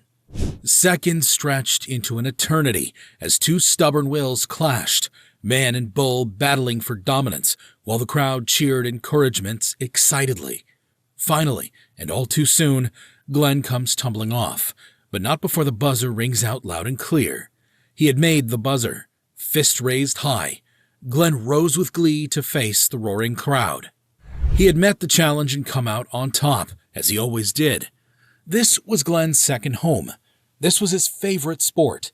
He was king of the rodeo, and he was born to be here. Until one fateful day in 2000, when a simple accident would turn out to bring one of the saddest chapters in professional bull riding history. What happened to this professional bull rider in those final terrifying moments? Join us as we uncover the tragic details of what would become the first death in professional bull riders event history. From the moment Glenn Keeley stepped into the rodeo world, he was bound for greatness. Glenn Keeley was born into a family where rodeo wasn't just a sport, but a way of life. The legacy of bravery and passion for bull riding ran deep in their veins and would set Glenn's career path for life.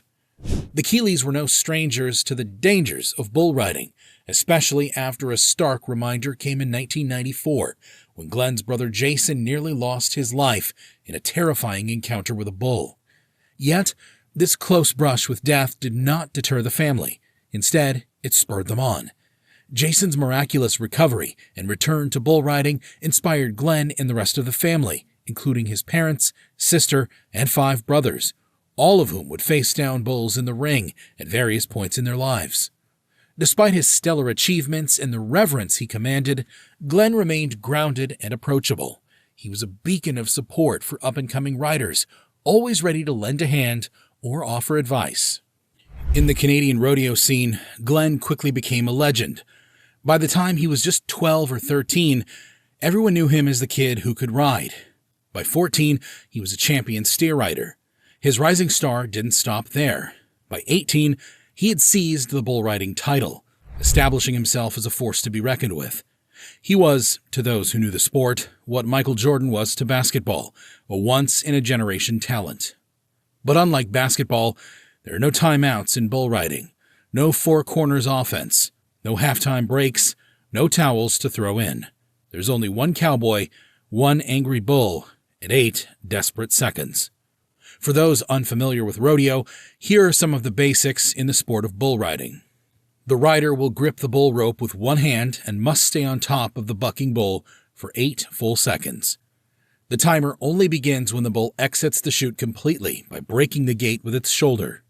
The rider's free hand must remain raised. If the rider touches the bull or themselves before the 8 seconds elapse, they get no points.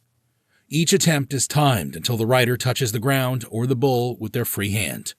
To qualify, the rider must remain mounted for the full 8 seconds while spurring in a rhythmic motion. If the rider fails to stay on for 8 seconds, they receive no score. A perfect score in bull riding is 100, with 50 points allocated to the rider and 50 for the bull. Judges rate riders on their ability to stay in control, and bulls are rated on how aggressive and unstable they are. To keep things on an even field, if a rider draws a sedate, calm bull, they are awarded a re-ride. This 8-second ride tests everything: skill, athleticism, control, strength, guts. It's what makes bull riding the extreme sport that it is. There's only been one perfect score in the history of bull riding, and that came in 1991 with Wade Leslie and Bull Wolfman Skull at a Professional Rodeo Cowboy Association event in Washington. Yet, in the hearts of many, if there was ever a rider capable of mirroring such a feat, it was Glenn Keeley. By the time Glenn turned 18, he was already competing with the top cowboys around the globe. His natural talent was so clear that many thought he could be the next to score a perfect 100, just like the legendary ride in 1991. Glenn was on a path that seemed to lead straight to the Bull Riding Hall of Fame, his name set to be remembered among the greats, when life took a tragic turn. It was March 24, 2000, at the Professional Bull Riding Bud Light Cup Series in Albuquerque, New Mexico. He drew a notoriously famous bull named Promised Land for the rodeo events that day. Weighing slightly over 2,000 pounds, Promised Land was an athletic, strong bull that spun faster and jumped higher than a bull his size ought to be able to do. Promised Land was a regular season bull and had won 1999 Co-Bull of the year before. By many accounts, he was a reasonably good-tempered and famous bull. Glenn was sitting 9th in the PBR's world standings on that day. It was one of his best years on record, and he already had nearly $34,000 in earnings, enough to guarantee him a spot at the World Finals. The other riders wished him well once his number came up. Glenn was all set, focused, and ready on Promised Land. The moment they opened the gate, Promised Land charged out, wild and strong, while Glenn held on tight, gritting it out, trying his best to stay on. True to his nature, Promised Land exploded out the chute, twisting violently to dislodge his rider. Glenn rode masterfully, leaning into each buck and twist as Promised Land strove to dislodge his unwanted passenger. Glenn moved with the bull's motions, her body absorbing the jerks and jolts, hand gripping the rope tightly. The ride lasted for 8 interminable seconds before finally Promised Land succeeded in launching the seasoned cowboy upward. The crowd cheered, admiring the skill and bravery. But the thrill of victory was short-lived. Gravity pulled Glenn back towards the earth, directly into the path of the still rampaging bull. In a cruel twist of fate, Promised Land's rear hooves struck Glenn in a devastating blow that sealed a tragic end to what was a display of exceptional skill and bravery. The impact on the hard ground was only the beginning of the horror, as the bull's hooves connected with Glenn in a fatal moment of misfortune. It was a shocking accident. Right then, it was clear his arm was badly hurt, probably broken. Later, they found out Glenn had more injuries, broken ribs, and an injured lung. At first glance, the injuries, though severe, didn't seem life-threatening to anyone, not even to the cowboy himself. Glenn was conscious, responsive, and his usual resilient self. The seriousness of his condition was masked by his toughness and the adrenaline of the moment. Glenn had on all the right gear that day, the same kind that bull riders had been wearing more and more to keep safe. After the tragic loss of Lane Frost, a legend in the sport who died after being rammed in the back with the bull's horn, breaking several of his ribs and severing an artery, every pro rider started wearing a special vest. Designed by Cody Lambert, a professional bull riding founder, this vest is like a bulletproof vest, but for horns.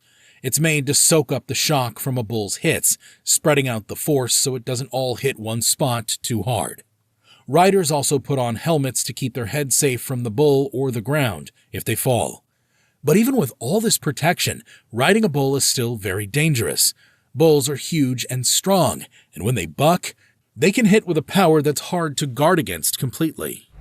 In Glenn's situation, he was wearing one of these protective vests. However, when the bull's hoof hit him, it hit his chest with so much direct force that it caused deadly damage inside, to his heart and other organs. The vest did its job protecting his ribs and the outside of his torso, but the force was too focused and the damage inside was too much to survive. Safety gear does save lives and prevents injuries every year, but sometimes a hit comes from such an angle or with such force that it's more than even the best gear can handle.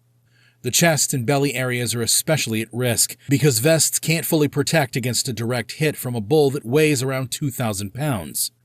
The seasoned veteran was simply in the wrong place at the wrong time, and that was all it took.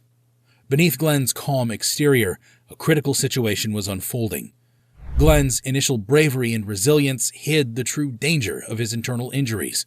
He was immediately taken for medical attention, although no one suspected anything severe. Things changed quickly when at the hospital, when the doctors looked inside his body. They found he was bleeding badly. His liver was cut, damaged by the fall and the impact of hooves. Despite their efforts, Glenn lost too much blood too quickly. Before the doctors could fix the damage, it was too late. In his last moments, Glenn Kelly passed away on the operating table because of the internal bleeding.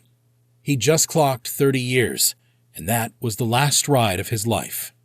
In the close-knit rodeo community, where such tragedies are unheard of, the sudden loss of Glenn sent shockwaves of grief throughout. His final moments unfolded not in the dust of the arena, but on a hospital bed, under the urgent care of doctors striving in vain to save his life. The impact of his passing reverberated through the entire professional bull riding games, casting a shadow of mourning over the event. The shock was compounded by the fact that Glenn was known for his skillful and clean dismounts from bulls, rarely finding himself in dangerous predicaments. His reputation for avoiding injuries and wrecks made the circumstances of his accident feel all the more surreal. It was a scenario that those who knew him could hardly believe, as such incidents were out of character for a cowboy of his expertise and finesse. But even the most skilled riders are not immune to fate. At the Bud Light Cup event, even though the bull riders knew the competition would continue, the atmosphere was heavy with shock and sadness. Each rider felt the weight of the loss deeply, but they also knew they had a duty to perform, a way to honor their fallen friend.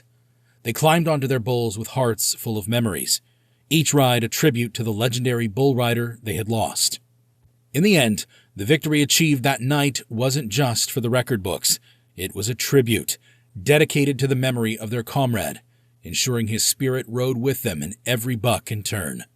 Those bull riders competing at the Bud Light Cup event knew that the show would go on that evening, but most were still shell-shocked. They rode in memory of the legendary bull rider and had the final victory dedicated to him. Years after Glenn's death, memorial stickers commemorating the brave, talented bull rider who laughed at danger filled cowboys' vests.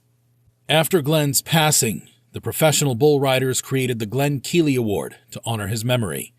This award is given to the top Canadian bull rider at the PBR World Finals in Las Vegas each year, a fitting tribute to Glenn's impact on the sport and his national heritage. Glenn's achievements in rodeo are recorded in history, but his true legacy is seen in the lives of his family, friends, and fellow riders he touched. In 2004, the rodeo community came together to start the Glenn Keeley Memorial Bull Riding event in his honor. This event isn't just a competition. It's a way to keep Glenn's spirit alive by supporting a cause he would have cared about. All the money raised goes to the Glenn Keeley Benevolent and Scholarship Fund. Over the years, this fund has given out more than $250,000, helping students and athletes follow their dreams, just as Glenn did. Glenn Keeley may have left us far too early, but his brave soul and the legacy he created will forever echo in the hearts of young cowboys who dare to face the towering challenges of the rodeo. It takes a special kind of person to embrace the perilous dance between man and beast. And Glenn, well, he simply was that kind of man. The air was filled with tension, and everyone in the crowd waited in excitement, although today would tragically end much differently than anyone could have expected. The starter pistol cracked, and out came the horse, an exploding mass of raw muscle and sinew, galloping furiously towards the first barrel. Poised on top of 1,000 pounds of trained, confident horse was a lean, calm, focused rider. Hands calmly but firmly clutching the reins, Regina Short and her partner moved in stunning harmony, their performance a testament to years of dedication and practice. The crowd cheered as both woman and horse ran in a cloverleaf pattern around each barrel, each turn executed with precision, her body language in perfect sync with the horse's powerful strides. As the announcer's voice boomed over the speakers, Regina, poised and focused, acknowledged the cheers with a nod, fist raised high and smiling to the crowd. This was her element. She was born for barrel racing. Yet, as fate would have it, this run would etch her name in the annals of the sport in a way no one could have anticipated. Barrel racing demands exceptional speed, control, and pinpoint precision. The rider's skill in communicating with their horse through subtle cues and the horse's ability to respond quickly and accurately are crucial to achieving the fastest time. Within the rodeo community, barrel racing is highly respected and celebrated. It's one of the few rodeo events where women take center stage, with the majority of competitors being female. The event attracts a dedicated following of fans who appreciate the incredible skill, speed, and partnership between horse and rider. Barrel racing is often seen as a symbol of the Western lifestyle and the values of horsemanship, sportsmanship, and dedication. The competitors, both human and equine, are revered for their athleticism and the countless hours of training and practice they put in to perfect their craft.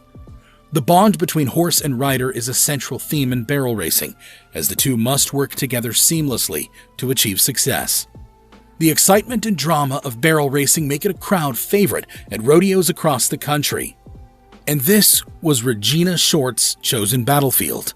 To compete, riders have to navigate a cloverleaf pattern around 3 barrels in a high-speed race where microseconds count in the race to the finish line. Regina Short, at 56, was no stranger to the sport. A seasoned rodeo legend, she had risen through the ranks of barrel racing with a blend of natural talent and relentless hard work. Her journey was one of triumphs, setbacks, and an unwavering commitment to the sport she loved. But on a fateful day in 2023, an event unfolded that would etch her name in the annals of rodeo history in the most tragic way. What happened to this experienced, athletic barrel rider? Join us as we uncover the horrifying details of what happened to this seasoned Alabama rider and how a single moment can alter everything, leaving a community in mourning and a sport forever changed. Horses coursed through Regina's bloodline. Her relationship with barrel racing began as a child, under the vast skies of Texas, where rodeo was less a sport and more a way of life. The exhilaration and passion the young cowgirl felt would set her on a path that would define her life. Those who knew Regina spoke in awed words about her passion and skill on the back of a horse. Around the track, she was well known for her fast rides around barrels and for being a friendly face at every race. Either as a spectator or competitor, Regina was always there to help and cheer up everyone. Her riding was impressive, and so was the way she treated people, always with a smile and a helping hand. Like any diehard cowgirl, she helped where she could without any complaints. Horses were dear to Regina. She was a member of the Covington Equine Association, as well as a core attendee of national rodeo shows, where barrel racing events took place, like the one that would turn out to be her final rodeo. While barrel racing is considered a safe sport, especially when compared to other equestrian sports, riding a horse always carries its own risks. The possibilities of injuries were lesser, but the rewards in adrenaline and self-assurance were the same. While still finding her footing on professional barrel racings in her youth, Regina suffered her share of painful cuts and injuries, but she refused to let that break down her unending love for the sport. If you're unfamiliar with barrel racing, here's how it works. The rider begins at a designated starting point and must sprint on horseback to complete a cloverleaf pattern around 3 preset barrels. The timer starts as soon as the horse and rider cross the start line and stops when they complete the pattern and cross the finish line. The rider must navigate the barrels in a precise order, typically in a cloverleaf pattern, without knocking any barrels over. Touching the barrels is allowed, but knocking them over incurs a time penalty, usually adding 5 seconds to the rider's final time. To qualify, the rider must complete the cloverleaf pattern correctly. Failing to follow the pattern results in disqualification. If the rider completes the pattern without any penalties, their time is used to determine their score, with the fastest time winning. This rapid, precise maneuvering around the barrels is designed to test the horse and rider's athleticism, coordination, and speed. The clock only stops when the pattern is completed, and winning is often determined by as little as 1/100th of a second. As such, every second quite literally counts. As a seasoned veteran in barrel racing, Regina was a respected figure in the rodeo community and was on the way to becoming a mentoring legend when destiny took a sudden, tragic turn. It was January 7th, 2023, at the Baker Arena Community Center in Okaloosa, Florida. Regina was competing in a tour event organized by the National Barrel Horse Association and was confident of victory. The minutes flew by as names were called, to the responding cheers of the crowd and excited nickers from horses. In no time, it was her turn. The other riders wished Regina well. Grabbing the reins with a firm grip, Regina nodded her readiness to the gate operator. At the buzzer, woman and horse exploded into the arena, with Regina comfortably atop the horse's back, a ride she had done thousands of times before. Seasoned and composed as ever, Regina gracefully guided her horse through the barrel racing course with the hard-earned expertise garnered over the years. Together, they wove around each barrel with precision, their movements a testament to countless hours of practice and a deep mutual understanding. The crowd watched, enraptured by their skill and grace, as they executed the cloverleaf pattern flawlessly, showcasing the pinnacle of barrel racing artistry. With one final successful pivot around the final barrel, Regina let out a sigh of relief. Victory was in sight. However, as they finished their run, the unexpected happened. As they left the racing arena down an exit ramp, an unforeseen shift in her horse's gait threw off their rhythm. Regina, caught off guard by the abrupt change, was thrown from her mount as unexpected inertia launched her skyward. Regina likely felt the initial shock and confusion as the growing dread of something going terribly wrong coursed through her system. Those seconds in the air probably felt like an eternity. Gravity took over, pulling Regina downward back to earth again. As a seasoned rider, Regina Short had taken her fair share of spills from bucking horses, but today, Regina would not be able to walk away. As she traveled through the air, Regina's body collided with a large wooden pole before coming back to the ground. It was a fluke incident, a bucking horse at the wrong place at the wrong time. The arena, seconds ago filled with cheers, fell into a stunned silence at the freak accident that happened right in front of them. Rodeo staff and medical personnel raced to the scene as Regina lay motionless, her fall marking a devastating turn in an event that celebrated the bond between horse and rider. What about Regina's protective gear? In the world of barrel racing, gear that should shield riders is often absent. Regina, like many others, relied on skill and trust in her horse, not on helmets or safety vests. In this sport, where split-second decisions lead to triumph or fall, the absence of protective gear speaks to the raw courage and stark risks taken by riders, risks that, in the past, have had fatal consequences. When it comes to equestrian accidents, the severity of injuries can vary significantly depending on the speed and nature of the incident. If they occur at a slower pace, such as when the horse is on a light canter, the likelihood of sustaining minor injuries is higher, whereas high-speed equine full-gallop accidents can result in severe, sometimes fatal, injuries. During a high-speed equestrian accident, the rider can experience substantial trauma, especially to the torso. The force of being thrown from a horse or colliding with an obstacle can lead to severe injuries such as broken ribs or spinal damage. The sheer force of a body making impact with material or dirt can cause organ damage and injury to the body's internal structures, leading to bruising, swelling, or more severe outcomes. In such scenarios, injury can be severe due to sudden, intense movement, common in situations where a rider is thrown from a horse, or if the horse falls and lands on the rider. A rider's head and limbs are particularly vulnerable during a fall. The head may strike the ground or an object, leading to concussions or traumatic brain injuries, regardless of whether a helmet is worn. Limbs flailing during a fall can result in fractures, dislocations, or severe sprains. Recovering from a bad horse injury accident often costs extensive rehabilitation, pain management, and surgical intervention, and some racers have had to pay an even dearer price: life itself. In 2016, barrel racer Lara Dewees, a fast-rising star in the community, was competing in a barrel racing rodeo show in southern Mississippi when disaster struck. She was one final pivot from victory when her horse, Jenny, slipped on the dirt surface while galloping out an open gate, triggering a chain reaction of tragic events. Caught off balance, Lara struggled to maintain her grip. As she regained her footing, she bolted out of the arena through a mistakenly left open gate, all the while wearing barrel racing horseshoes made for running in dirt and dust and not smooth pavement. Transitioning from dirt to asphalt, Jenny lost traction, and the abrupt loss of balance violently ejected Lara over Jenny's neck as she traveled over 6 feet high before crashing on hard concrete. Lara remained comatose for days and sadly passed away shortly after. Her lack of protective equipment, especially a helmet, was a critical factor in the gravity of Lara's injuries, sparking a conversation about the necessity of protective gear in barrel racing.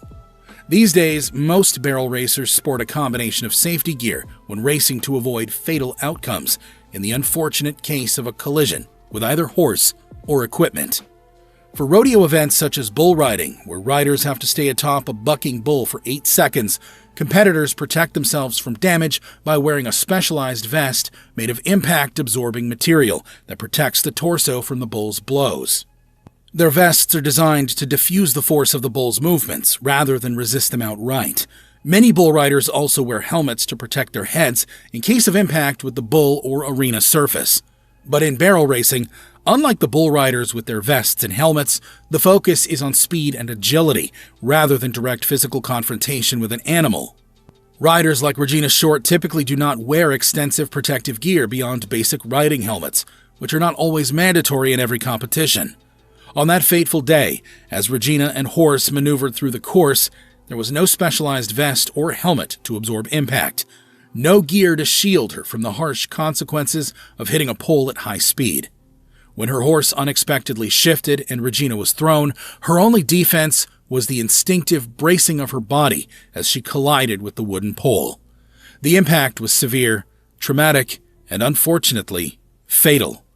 On Saturday, January 7th, 2023, Regina Short passed away at a local hospital. The cause of death was officially put down to internal bleeding and trauma from her collision with the pole. In a sport where injuries were rare and tragedy rarely rears its head, Regina Short's accidental demise stunned the tight-knit rodeo community. Her horrifying final moments unfolded not in the dirt-packed arena of a Texas rodeo, but on a hospital bed, under the urgent care of doctors striving in vain to save her life. As a sign of respect, the barrel racing show in which Regina competed was canceled and rescheduled in honor of the cowgirl whose legacy lives on. Brent Thurman held on for dear life as the raging beast did all it could to send him to the ground. Every buck sent Brent shooting forwards and backwards, yet his determination and skill kept him glued to the bull. He willed himself to somehow stay on top, the angry bull, for a whole 8 seconds. But this short time frame stretched into an eternity as the last few seconds dragged on. Will he come out victorious, or will he be trampled by the deadly hooves of a wild animal? Finally, the buzzer rings out. Brent pushes away from the bull and scurries away before getting caught up in its fury. The deafening roar of the crowd fills the arena as Brent Thurman claims another victory. This is a day in the life of a legendary cowboy when everything goes according to plan. But, as you'll soon find out, the cruel hands of fate don't always care about your plans. This is the story of Brent Thurman, the legendary bull rider, who was the first to ever die at the National Finals Rodeo. Throughout his life, this tough legend nearly chopped his leg off with a chainsaw, broke the same bone 22 times, and got tossed from a lot of raging bulls, until the fateful day that a bull took his life. As always, viewer discretion is advised. What is so thrilling about watching man and beast battle it out in the rodeo ring? Ordinarily, man wouldn't stand a chance against an animal that weighs almost a ton. But in the rodeo ring, the courageous rider has some illusion of control. Would you dare climb atop a bull? Or is it better to experience this thrill from the sidelines? Before he became known as one of the top-ranked professional bull riders in the world, Brent had his own hardships to endure. It is likely that these hardships made him tough enough for the rodeo circuit. Born on March 3, 1969, in Austin, Texas, Brent was the younger of two siblings. His brother Brock was serious, like their father, Will. However, Brent was more like his mother, Kay. He took everything in stride and always wanted to make those around him laugh.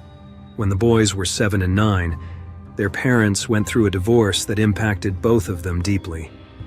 Brent turned to school sports as a way to distract himself from this hard time of life. He was a naturally talented athlete, but it was soon discovered that he had dyslexia. So it seemed like he was destined for a future in sports, rather than academics. Regardless, Brent worked tirelessly with tutors and developed a special bond with his mom. She would sit with him for hours every day to work on his learning disability. Brent began his bull riding career at the daring age of 8 at Cecil Hills Arena in Oak Hill, just southwest of Austin. Many bull riders praised Thurman for his unique riding style. He kept his free arm lower than most and relied more on his feet than his upper body. This unique riding form became Brent's signature style, even later in life. In high school, Brent turned to football, basketball, and ran track. He also had a natural talent for golf, but nothing could keep him from his true love, bull riding. Even though he had won golf tournaments in his youth, Brent knew he wanted to be a professional bull rider. He always said he would ride bulls till he was 30, then become a pro PGA golfer. He focused on bull riding with the determination and grit you would expect from a homegrown cowboy. At the time, Brent's mother was dating a man named Andy Carey. Andy was a professional bull rider and turned out to be a huge influence in his life. Carey taught him all the ins and outs of bull riding. In other words, he taught him how to take the hits but keep getting back up. For years after, if Brent needed help with his bull riding, Carey was the man he would consult. In these early years, Brent got a crazy injury that nearly cut his career short before it had even really started. According to his mom, Kay Thurman, they had their fair share of hardships during their childhood. They were short on money, but Kay made sure they had a steady supply of love. "I was young when I had the boys. I guess I was just a kid raising a kid." So Brent had to take a job while still in high school to help support the household. He and a lifelong friend of his, Dow Farrell, started cutting firewood as a way to make extra money. Kay was always worried one of the boys would wind up getting hurt, and one day, her worst nightmare became a reality. It was a Friday morning and Dow walked into the Thurman household, bringing shocking news. "Kay, it's bad." Brent came in with his pants soaked in red. There had been an accident with the chainsaw, and the young bull rider had impacted down to the bone of his knee with the unforgiving tool. But, showing his true grit and toughness, Brent wanted to bandage it up at home so he could still ride on the rodeo circuit that night. Kay remarked that it's a wonder he didn't bleed to death. He was a tough little guy. She insisted they go to the emergency room immediately to get him properly patched up. What would we do without mothers? While this injury was terrible, it was a drop in the ocean of all the injuries Brent would face as a pro bull rider. And he would face many as he grew into an elite-level bull rider. It's estimated that 36% of injuries to bull riders are severe, with even more like sprains, concussions, and minor breaks. Bull riders are 10 times more likely to be injured than pro-level football players. Many of you watching this have probably played football at one point or another. Your opponent likely didn't weigh more than 245 pounds, and even that can pack a punch. Whereas a wild bull on the rodeo circuit can weigh 1,500 pounds or more. In fact, the bull that took Brent's life, Red Wolf, weighs an insane 2,000 pounds. That's almost a full ton of bullish muscle, meat, and bone. Can you imagine the bravery it takes to climb into a ring with a beast of this size?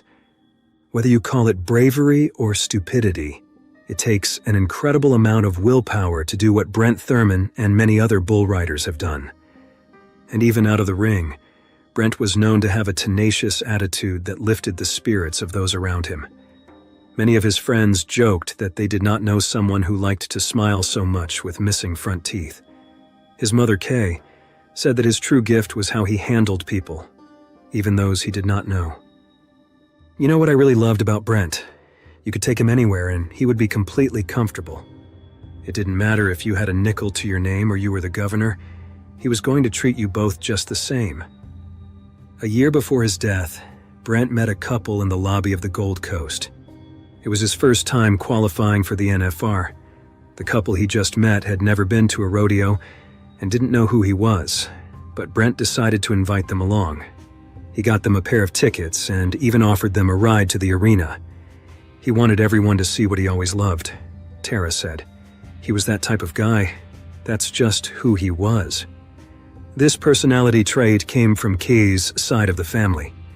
Kay's father, Merle Goodnight, was a gregarious Texan.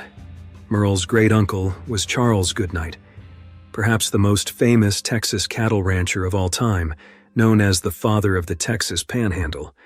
Kay described her son by saying, "He loved life, he loved his friends, he loved his God, he loved his family. And somehow or another he worked us all into where you would have felt like a special friend. I felt like a special mother. And everybody that he dragged home, and there were probably thousands of them over the years, I don't know. He had a gift." His girlfriend Tara, who was there on Brent's fateful day, also said, "He had a conscience, and you don't really see that in this day and age. I loved that about him. He definitely wanted to live right. And that's not to say he didn't go out and tear it up quite a bit, but he wanted to be a good guy. He didn't want to be a guy people never thought much of." Everyone he came into contact with knew him for his calming presence, even when climbing on the back of a raging bull. But a beast like this doesn't care about how good of a person you are outside of the ring. Once you are on its back, it is going to get you off as though its life depends on it.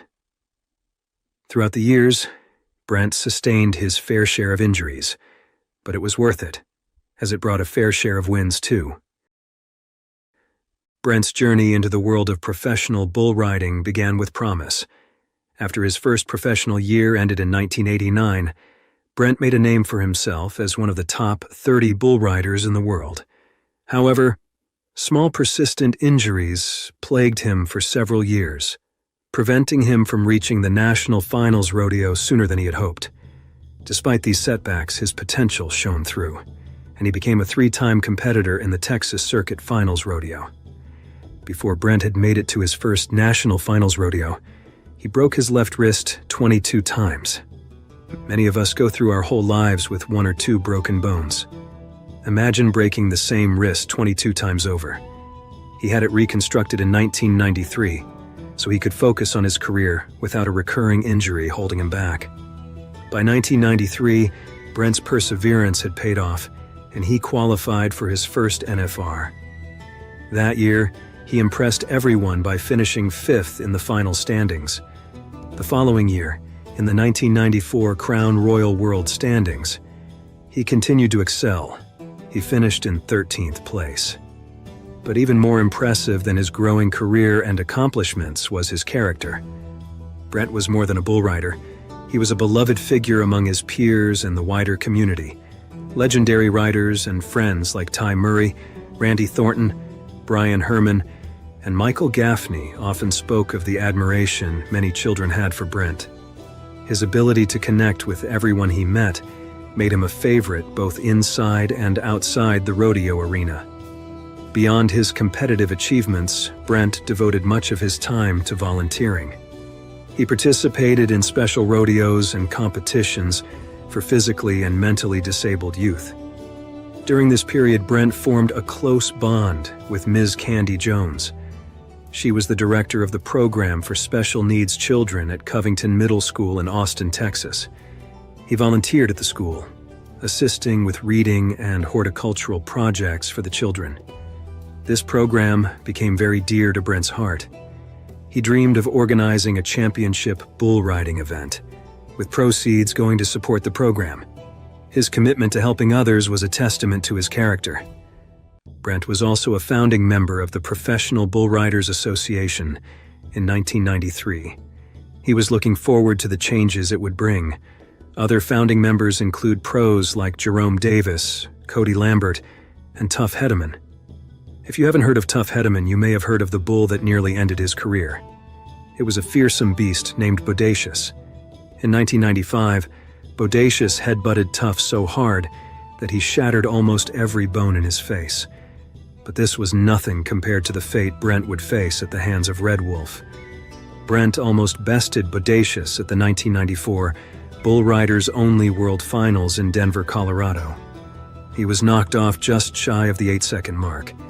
The idea behind the PBR Association was to break free from the rules holding riders back in other leagues. So, every founding member, including Brent, donated $1,000 to the cause. PBR co-founder and 9-time world champion rodeo cowboy Ty Murray said, "We wanted to create a better product for the fans, so that when they tuned in, they were seeing the best of the best every time." His girlfriend Tara heard him on the phone once with regards to the PBR Association. She said, "I remember him talking on the phone and saying, 'Whatever it is, I'm in. I want this. Let's do this.'" His mom also recalls his passion for the PBR. He said, "Mom, it'll give us all a chance." It gave Brent something to believe in. It was something he was very, very proud of. In October of 1994, just 2 months before his death, he qualified for the first ever PBR World Finals. As Kay put it, he got a taste of it. But unfortunately, a taste was all Brent Thurman would live to enjoy. It was Sunday, the 11th of December, 1994, the morning of Brent's 10th and final ride at the 1994 NFR in Las Vegas.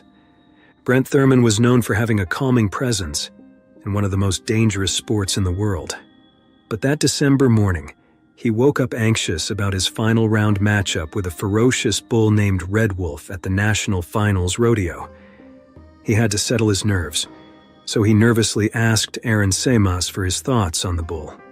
This was something that Tara Farrell recalled as out of character for the relaxed rider. But besides his anxiety, it seemed like any other Sunday. Brent was jovial, annoying everyone in the car by singing Winter Wonderland, all the way from the Gold Coast Hotel and Casino to the Thomas and Mack Center, where the event was taking place. He'd sing a few lines, look to his friends for approval, then try to sing some more. That was Brent.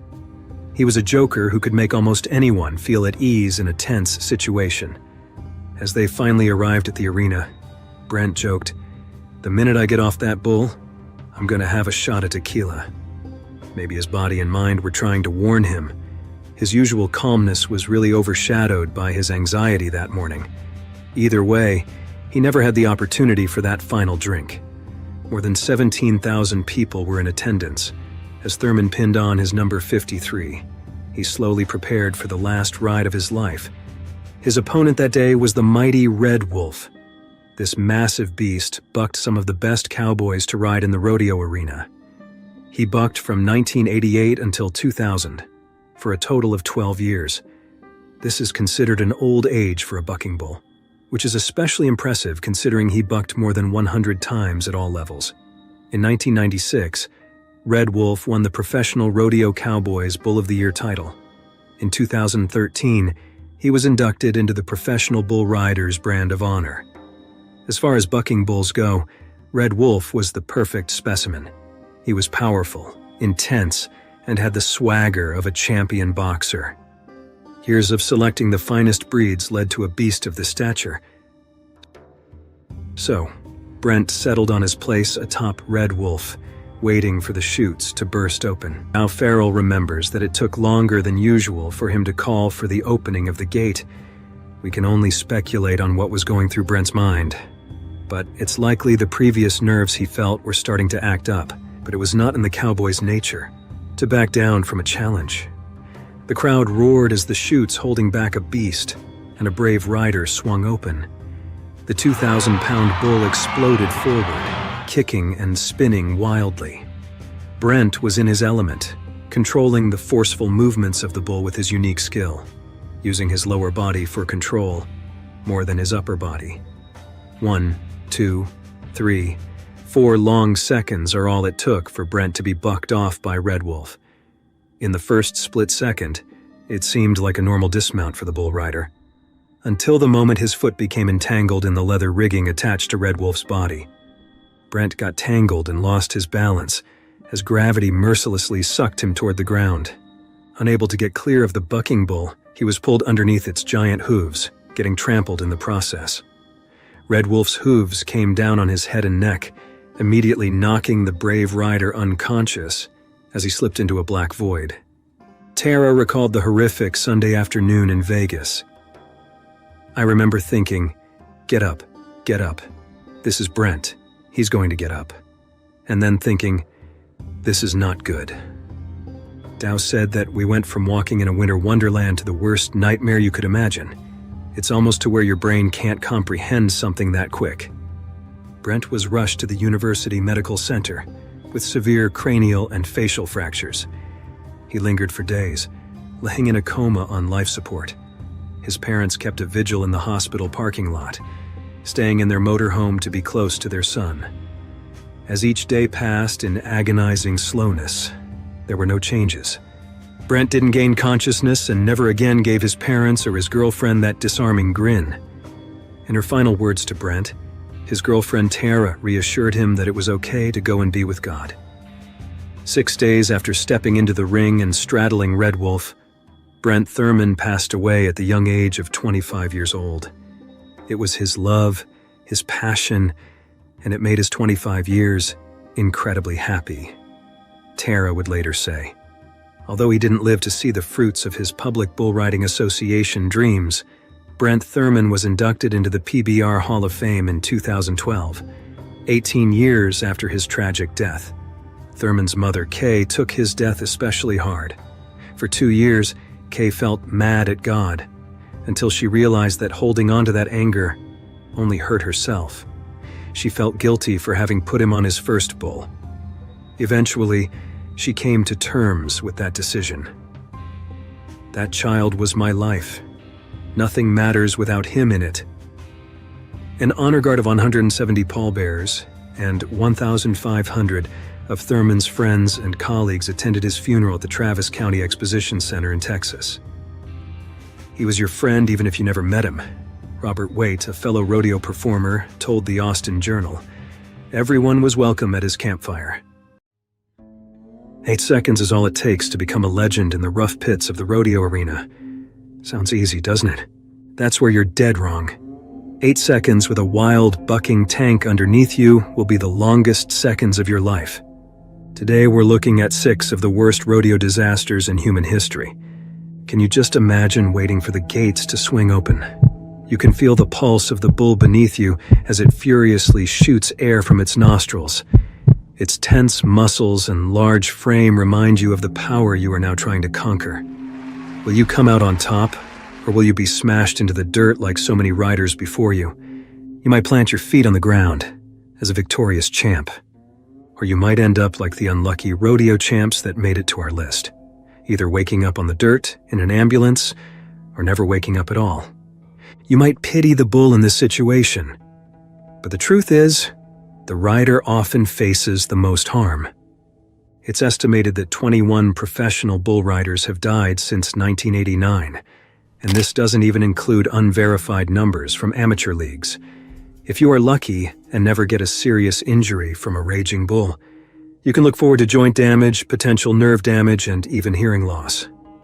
As always, viewer discretion is advised. First up, let's take a look at Chris Shivers. Chris is arguably one of the greatest riders in the history of the PBR.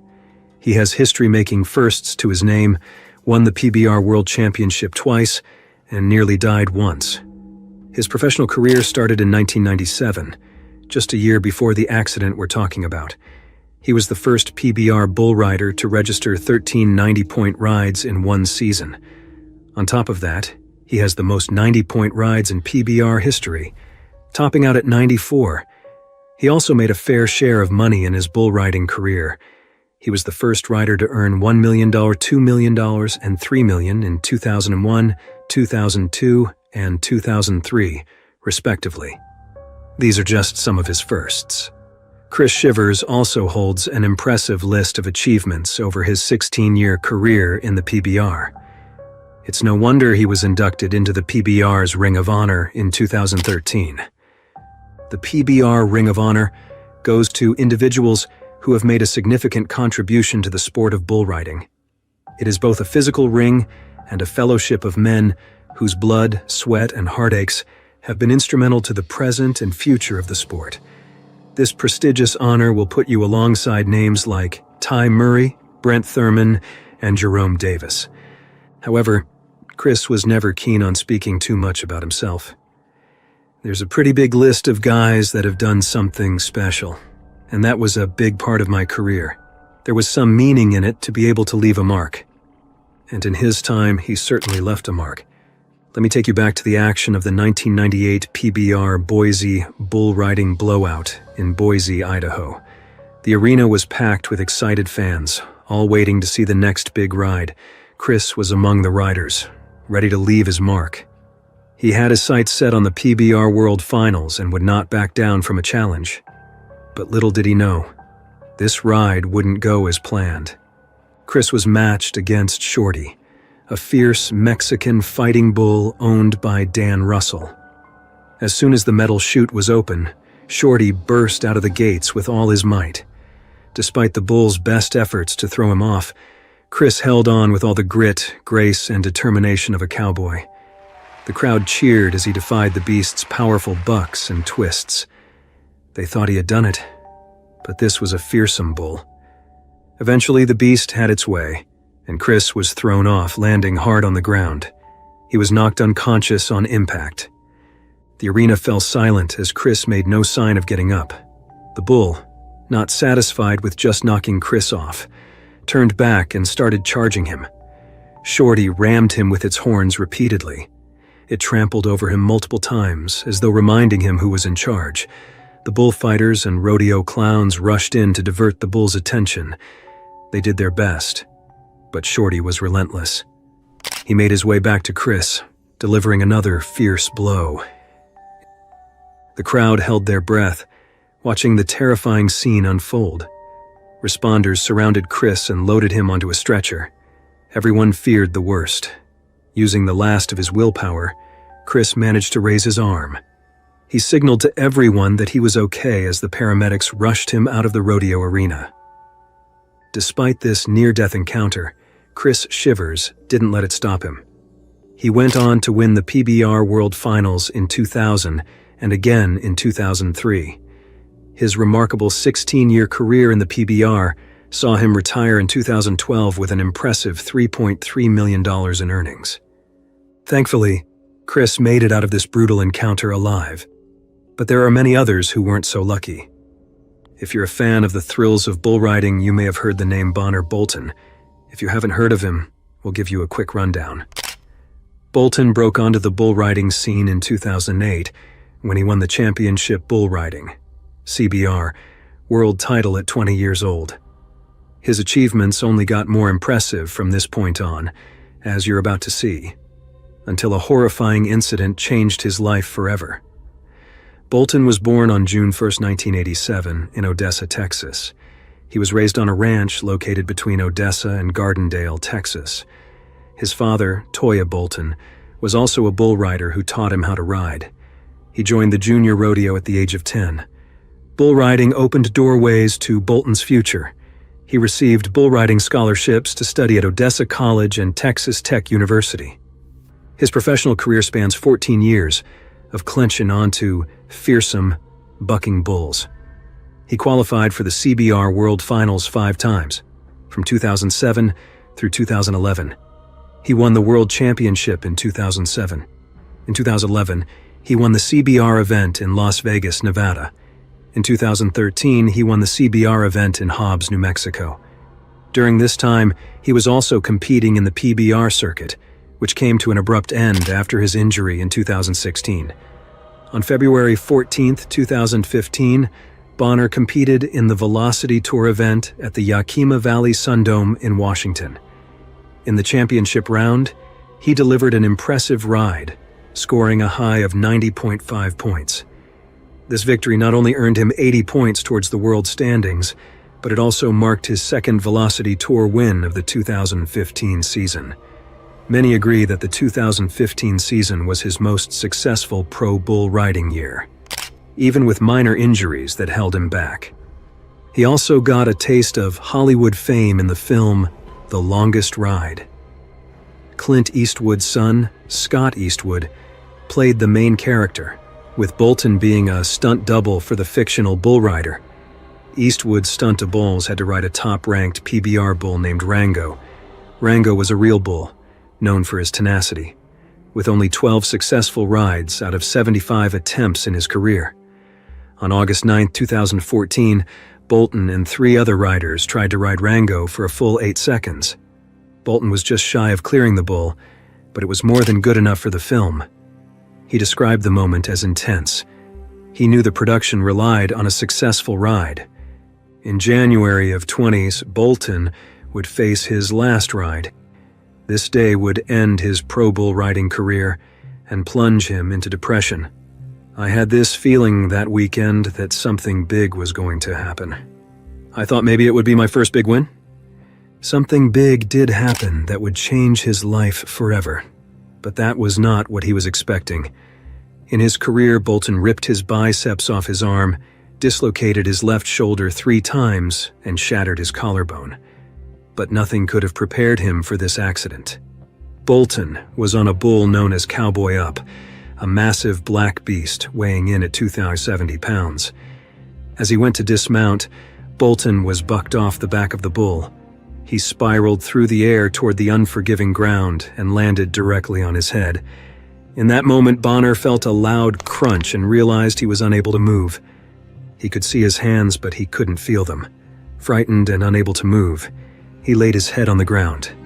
He spit out a mouthful of dirt and watched helplessly as a doctor examined him. Bolton was trapped in a body he could no longer feel or control. It was one of the scariest moments of my life. Guys do die in the arena, and it all started flooding in. I knew I was about to be one of those guys. He prayed that if he was going to live, he'd regain the use of his arms. Suddenly, what's important in life becomes very clear. Number 1, it's the people you love. I could only think about wrapping my arms around them and hoping I would get the chance. He had broken his C2 vertebra. When I left the arena Sunday, I was paralyzed from the neck down. The same injury as Christopher Reeve, who played Superman, ended up in a wheelchair, Bolton said a few days later in an Instagram post. For a harrowing 24 hours, he lay motionless in the hospital. He suddenly felt a strange sensation in his stomach, which then reverberated throughout his body. He had somehow miraculously regained feeling from his head to his toes. I was so stoked I wanted to jump out of bed and celebrate, but I couldn't, obviously. The doctors said maybe 2% of people would walk away from that severe of a spinal injury. Bolton underwent a 6-hour surgery. Doctors inserted a metal frame around his vertebra. They later informed him that there was a possibility he might ride again. However, a few months later, Bolton's sports doctor crushed his dreams of a comeback. Basically, he said, "The way they put the metal in your neck, it's right next to your main artery. If you break something against your 3rd vertebra, you're dead or paralyzed. I will never release you to ride." But at the World Championship in 2015, photographer Cass Bird took portraits of the riders. Bolton's look caught the eye of IMG models honcho Ivan Bart. IMG offered to sign him to a modeling contract. After the bad news from his doctor, Bolton says the modeling offer gave him a fresh fire and a second wind. Bonner Bolton is not the only Hollywood star to make it onto our list. Brady Jandreau is a remarkable figure who bridges the worlds of rodeo and film. Born and raised on the Pine Ridge Indian Reservation in South Dakota, Brady's love for horses started early. From a young age, he demonstrated a natural ability to connect with and train horses. He had a talent that set him apart in the rodeo community. His deep bond with these animals, along with his skill and dedication, earned him a reputation as a skilled saddle bronc rider and horse trainer. It's unfortunate that this love for horses would result in a catastrophic accident. Brady's expertise with horses was not limited to riding. He had an exceptional knack for handling and training horses, which others found challenging. This talent, honed over years of experience, made him a standout on the rodeo circuit. It was his profound connection to horses and his unique ability to understand them that defined his career. His dramatic life became the inspiration for the acclaimed film The Rider, directed by Chloe Zhao. In the film, Brady plays a version of himself, reenacting his own story of recovery and struggle. The Rider not only features Brady, but also includes his family and the real horses he trained. The film received widespread praise for its authenticity and emotional depth. It captures the true essence of the cowboy lifestyle and the resilience required to overcome its challenges. Critics praised the film for its realistic portrayal, a testament to Brady's genuine performance and the raw, unfiltered depiction of his life. The accident that inspired the film occurred in April of 2016, during a PRCA rodeo in Fargo, North Dakota. Brady was wowing the crowds with his skills on a bucking horse. Exploding from the gate, it spun and starfished as Brady tried to keep his seat. As the horse bucked backwards and forwards, Brady lost control and flew off its back. He hit the ground, and one of the horse's hooves came down on his head. Unlike the bull riders of today, bronc riders typically don't wear any kind of helmets or safety gear. Instead, they come out of the gate with their signature cowboy hats. The crowd watched in horror at the impact to Brady's unprotected skull. Without any head protection to absorb the blow, everyone assumed the worst.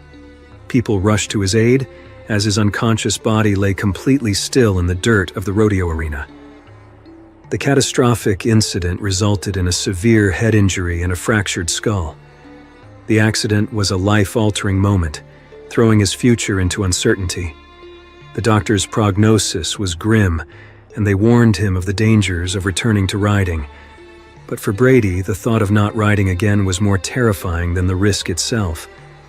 Against medical advice, he found himself back on a horse just 2 weeks after his accident.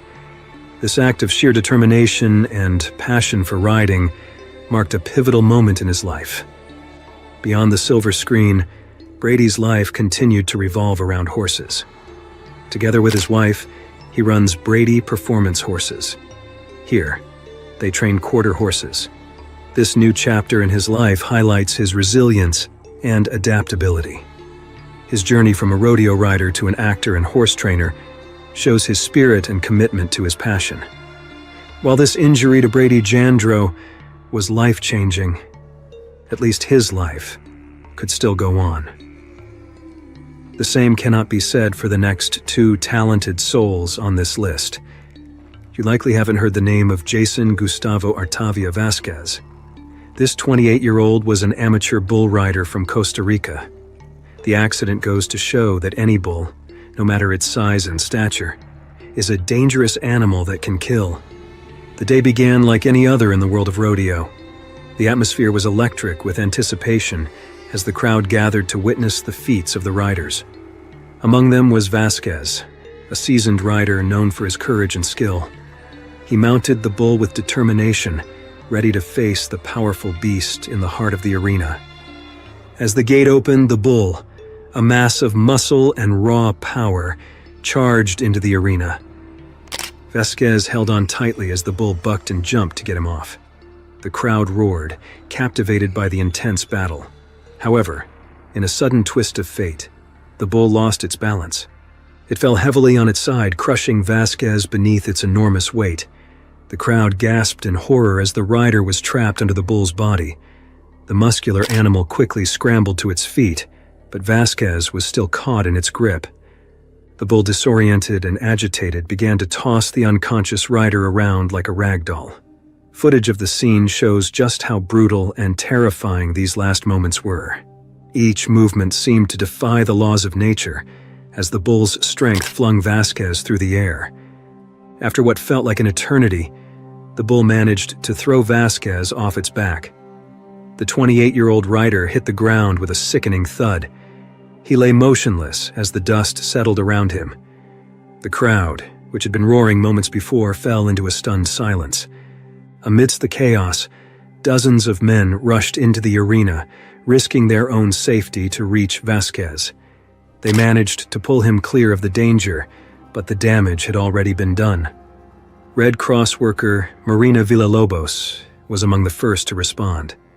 She later reported that Vasquez was collected by an ambulance in a critical condition. Despite their best efforts, the rider's injuries were too severe. He died shortly after being admitted to the hospital Enrique Baltodano. The event sent shockwaves through the community. The brutal reality of the dangers faced by rodeo riders became ever more clear. It also sparked a heated debate about the nature of such events. One viewer, going by the name Al Vargas, expressed his frustration, saying, "Well, keep on promoting these stupid events then." Donnie Wentz added, "It is high time we banned entertainment based on animal abuse that also proves dangerous to humans." What do you think? Is bull riding a cruel form of entertainment that should be banned outright? Whatever people's opinions may be, the rodeo circuit still attracts large crowds and attention. The men and women who brave these fearsome bulls are idolized and hold legendary status. Glenn Keeley is one such bull rider. By the age of 18, Glenn was already riding alongside the top cowboys in the world, his natural talent clear as day. Many believed he could be the next rider to achieve a perfect 100 score, a feat legendary in the sport since 1991. His journey seemed destined for the Bull Riding Hall of Fame, with his name poised to be remembered among the greats. But fate had other plans. On March 24, 2000, during the Professional Bull Riding Bud Light Cup Series in New Mexico, Glenn's path took a turn. He was slated to ride a famous bull named Promised Land, a formidable opponent weighing over 2,000 pounds. Promised Land was not just any bull. He was the 1999 Bull of the Year, known for his athleticism, strength, and unpredictable nature. As Glenn prepared for his ride, the atmosphere was tense. He was 9th in the PBR World Standings and had one of the best years of his career, with nearly $34,000 in earnings. A good performance would cement his place at the World Finals. Fellow riders wished him well, knowing the challenge that lay ahead. When his number was called, Glenn mounted Promised Land. His focus and determination led the way. The gate exploded open, and Promised Land charged into the arena, wild and powerful. Glenn held on tightly, navigating the bull's violent twists and bucks with skill. Time no longer existed as Glenn leaned into each movement, his body absorbing the jolts, his hand gripping the rope. The crowd watched in awe, admiring the display of courage and expertise. After 8 grueling seconds, Promised Land finally succeeded in throwing Glenn off. The crowd's cheers quickly went silent as Glenn fell into the path of the still rampaging bull. In a cruel twist of fate, Promised Land's rear hooves struck Glenn with a devastating blow. The impact was brutal, and the seasoned cowboy was left motionless on the ground. The arena erupted into chaos as dozens of men rushed to Glenn's aid, pulling him to safety. Despite his injuries, Glenn remained conscious and resilient, his toughness masking the severity of his injury. Glenn was wearing the same protective gear that had become standard after the tragic loss of another rodeo legend, Lane Frost. The gear, designed by Cody Lambert, included a vest meant to absorb the impact of a bull's hits and a helmet to protect the rider's head. Yet even the best gear has its limits. The bull's hoof had struck Glenn's chest with such force that it caused fatal internal damage. At the hospital, doctors discovered that Glenn was bleeding internally. His liver was severely damaged. Despite their best efforts, the bleeding was too extensive. Glenn passed away on the operating table. He had turned 30 years old 4 days before. His final ride was marked by both extraordinary skill and heartbreaking tragedy. The rodeo community was devastated by Glenn's sudden loss. Known for his skillful and clean dismounts, Glenn rarely found himself in dangerous situations. His reputation for avoiding injuries made the circumstances of his accident even more surreal. His passing cast a shadow of mourning over the event. In the aftermath, Glenn's legacy continued to inspire. The Professional Bull Riders organization created the Glenn Keeley Award in his honor, given to the top Canadian bull rider at the PBR World Finals each year. On top of this, the rodeo community established the Glenn Keeley Memorial Bull Riding event, raising funds for a scholarship fund. Over the years, this fund has provided more than $250,000 to support students and athletes in pursuing their dreams. It takes a special kind of person to embrace the dance between man and beast. Glenn was that kind of man. And speaking of that kind of man, let's take a look at the last ride of J.B. Mauney. Born on January 9, 1987, in Charlotte, North Carolina, J.B. Mauney is a name that every bull riding fan knows and respects. Standing at 5'10" and weighing in at just 140 pounds, he made a huge impact in the world of professional bull riding. J.B. started his career riding in both the Professional Bull Riders, PBR, and Championship Bull Riding, CBR circuits. But in early 2006, he made the big decision to ride full-time in the PBR. That very year, he won the PBR Rookie of the Year title, showing everyone he was a force to be reckoned with. Over the years, J.B. climbed to the top, winning the PBR World Championship in 2013 and again in 2015. But J.B.'s journey wasn't just about the titles. He was known for his fearless approach, often choosing to ride the toughest bulls. One of his most famous rides was on the Bushwhacker, a bull that was nearly impossible to conquer. J.B. managed to stay on Bushwhacker for the full 8 seconds in Oklahoma in August 2013. He scored an impressive 95.25 points. He also rode another tough bull, Asteroid, in 2012, proving his skills time and time again. In 2016, J.B. made history by becoming the first bull rider to reach $7 million in career earnings in the PBR. Despite many injuries, including a significant one to his right arm in 2017, he continued to push the limits. J.B. always said, "When you crawl into a chute, nothing else matters. You tie your hand, and you don't give up until you hit the dirt." In 2019, he tied with another legend, Justin McBride, for the most televised wins in PBR history. J.B. competed in the PBR until 2020. He qualified for the PBR World Finals an impressive 15 times throughout his career. But this all changed in September 2023. As J.B. locked eyes with Arctic Assassin, the beast of a bull snorted and stomped, readying itself for the fight of its life. J.B. was determined to conquer it in the most daring display of man versus beast the crowd had ever seen. The air was electric as J.B. Mauney prepared for what would be his final ride. The seasoned bull rider, known for his grit and fearlessness, mounted the bull with a familiar blend of adrenaline and determination. As the gate swung open, J.B. held on with everything he had, but fate had other plans. The bull bucked violently, and Mauney was thrown, landing hard directly on his head. Pain surged through him as he realized the severity of his injury, a broken neck.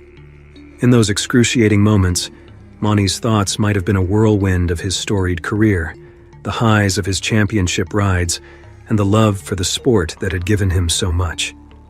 Despite the agony, there was also a sense of finality, a bittersweet end to a legendary career that had always teetered on the edge of danger. Somehow this wasn't a fatal accident, but in that moment, JB ended his lifelong bullriding career in seconds. He expressed his acceptance, saying, "This is not the way I wanted to go, but everything happens for a reason." What I think is most interesting about this story is that in early 2024, JB actually bought Arctic Assassin. Imagine spending money to keep the one thing that literally ruined your career. Whether it was out of respect or to keep other riders from suffering his wild rage, Arctic Assassin spends his remaining days on JB's ranch in Stephenville, Texas. Thanks for watching, and I'll see you in the next one. Stay bold and live brave.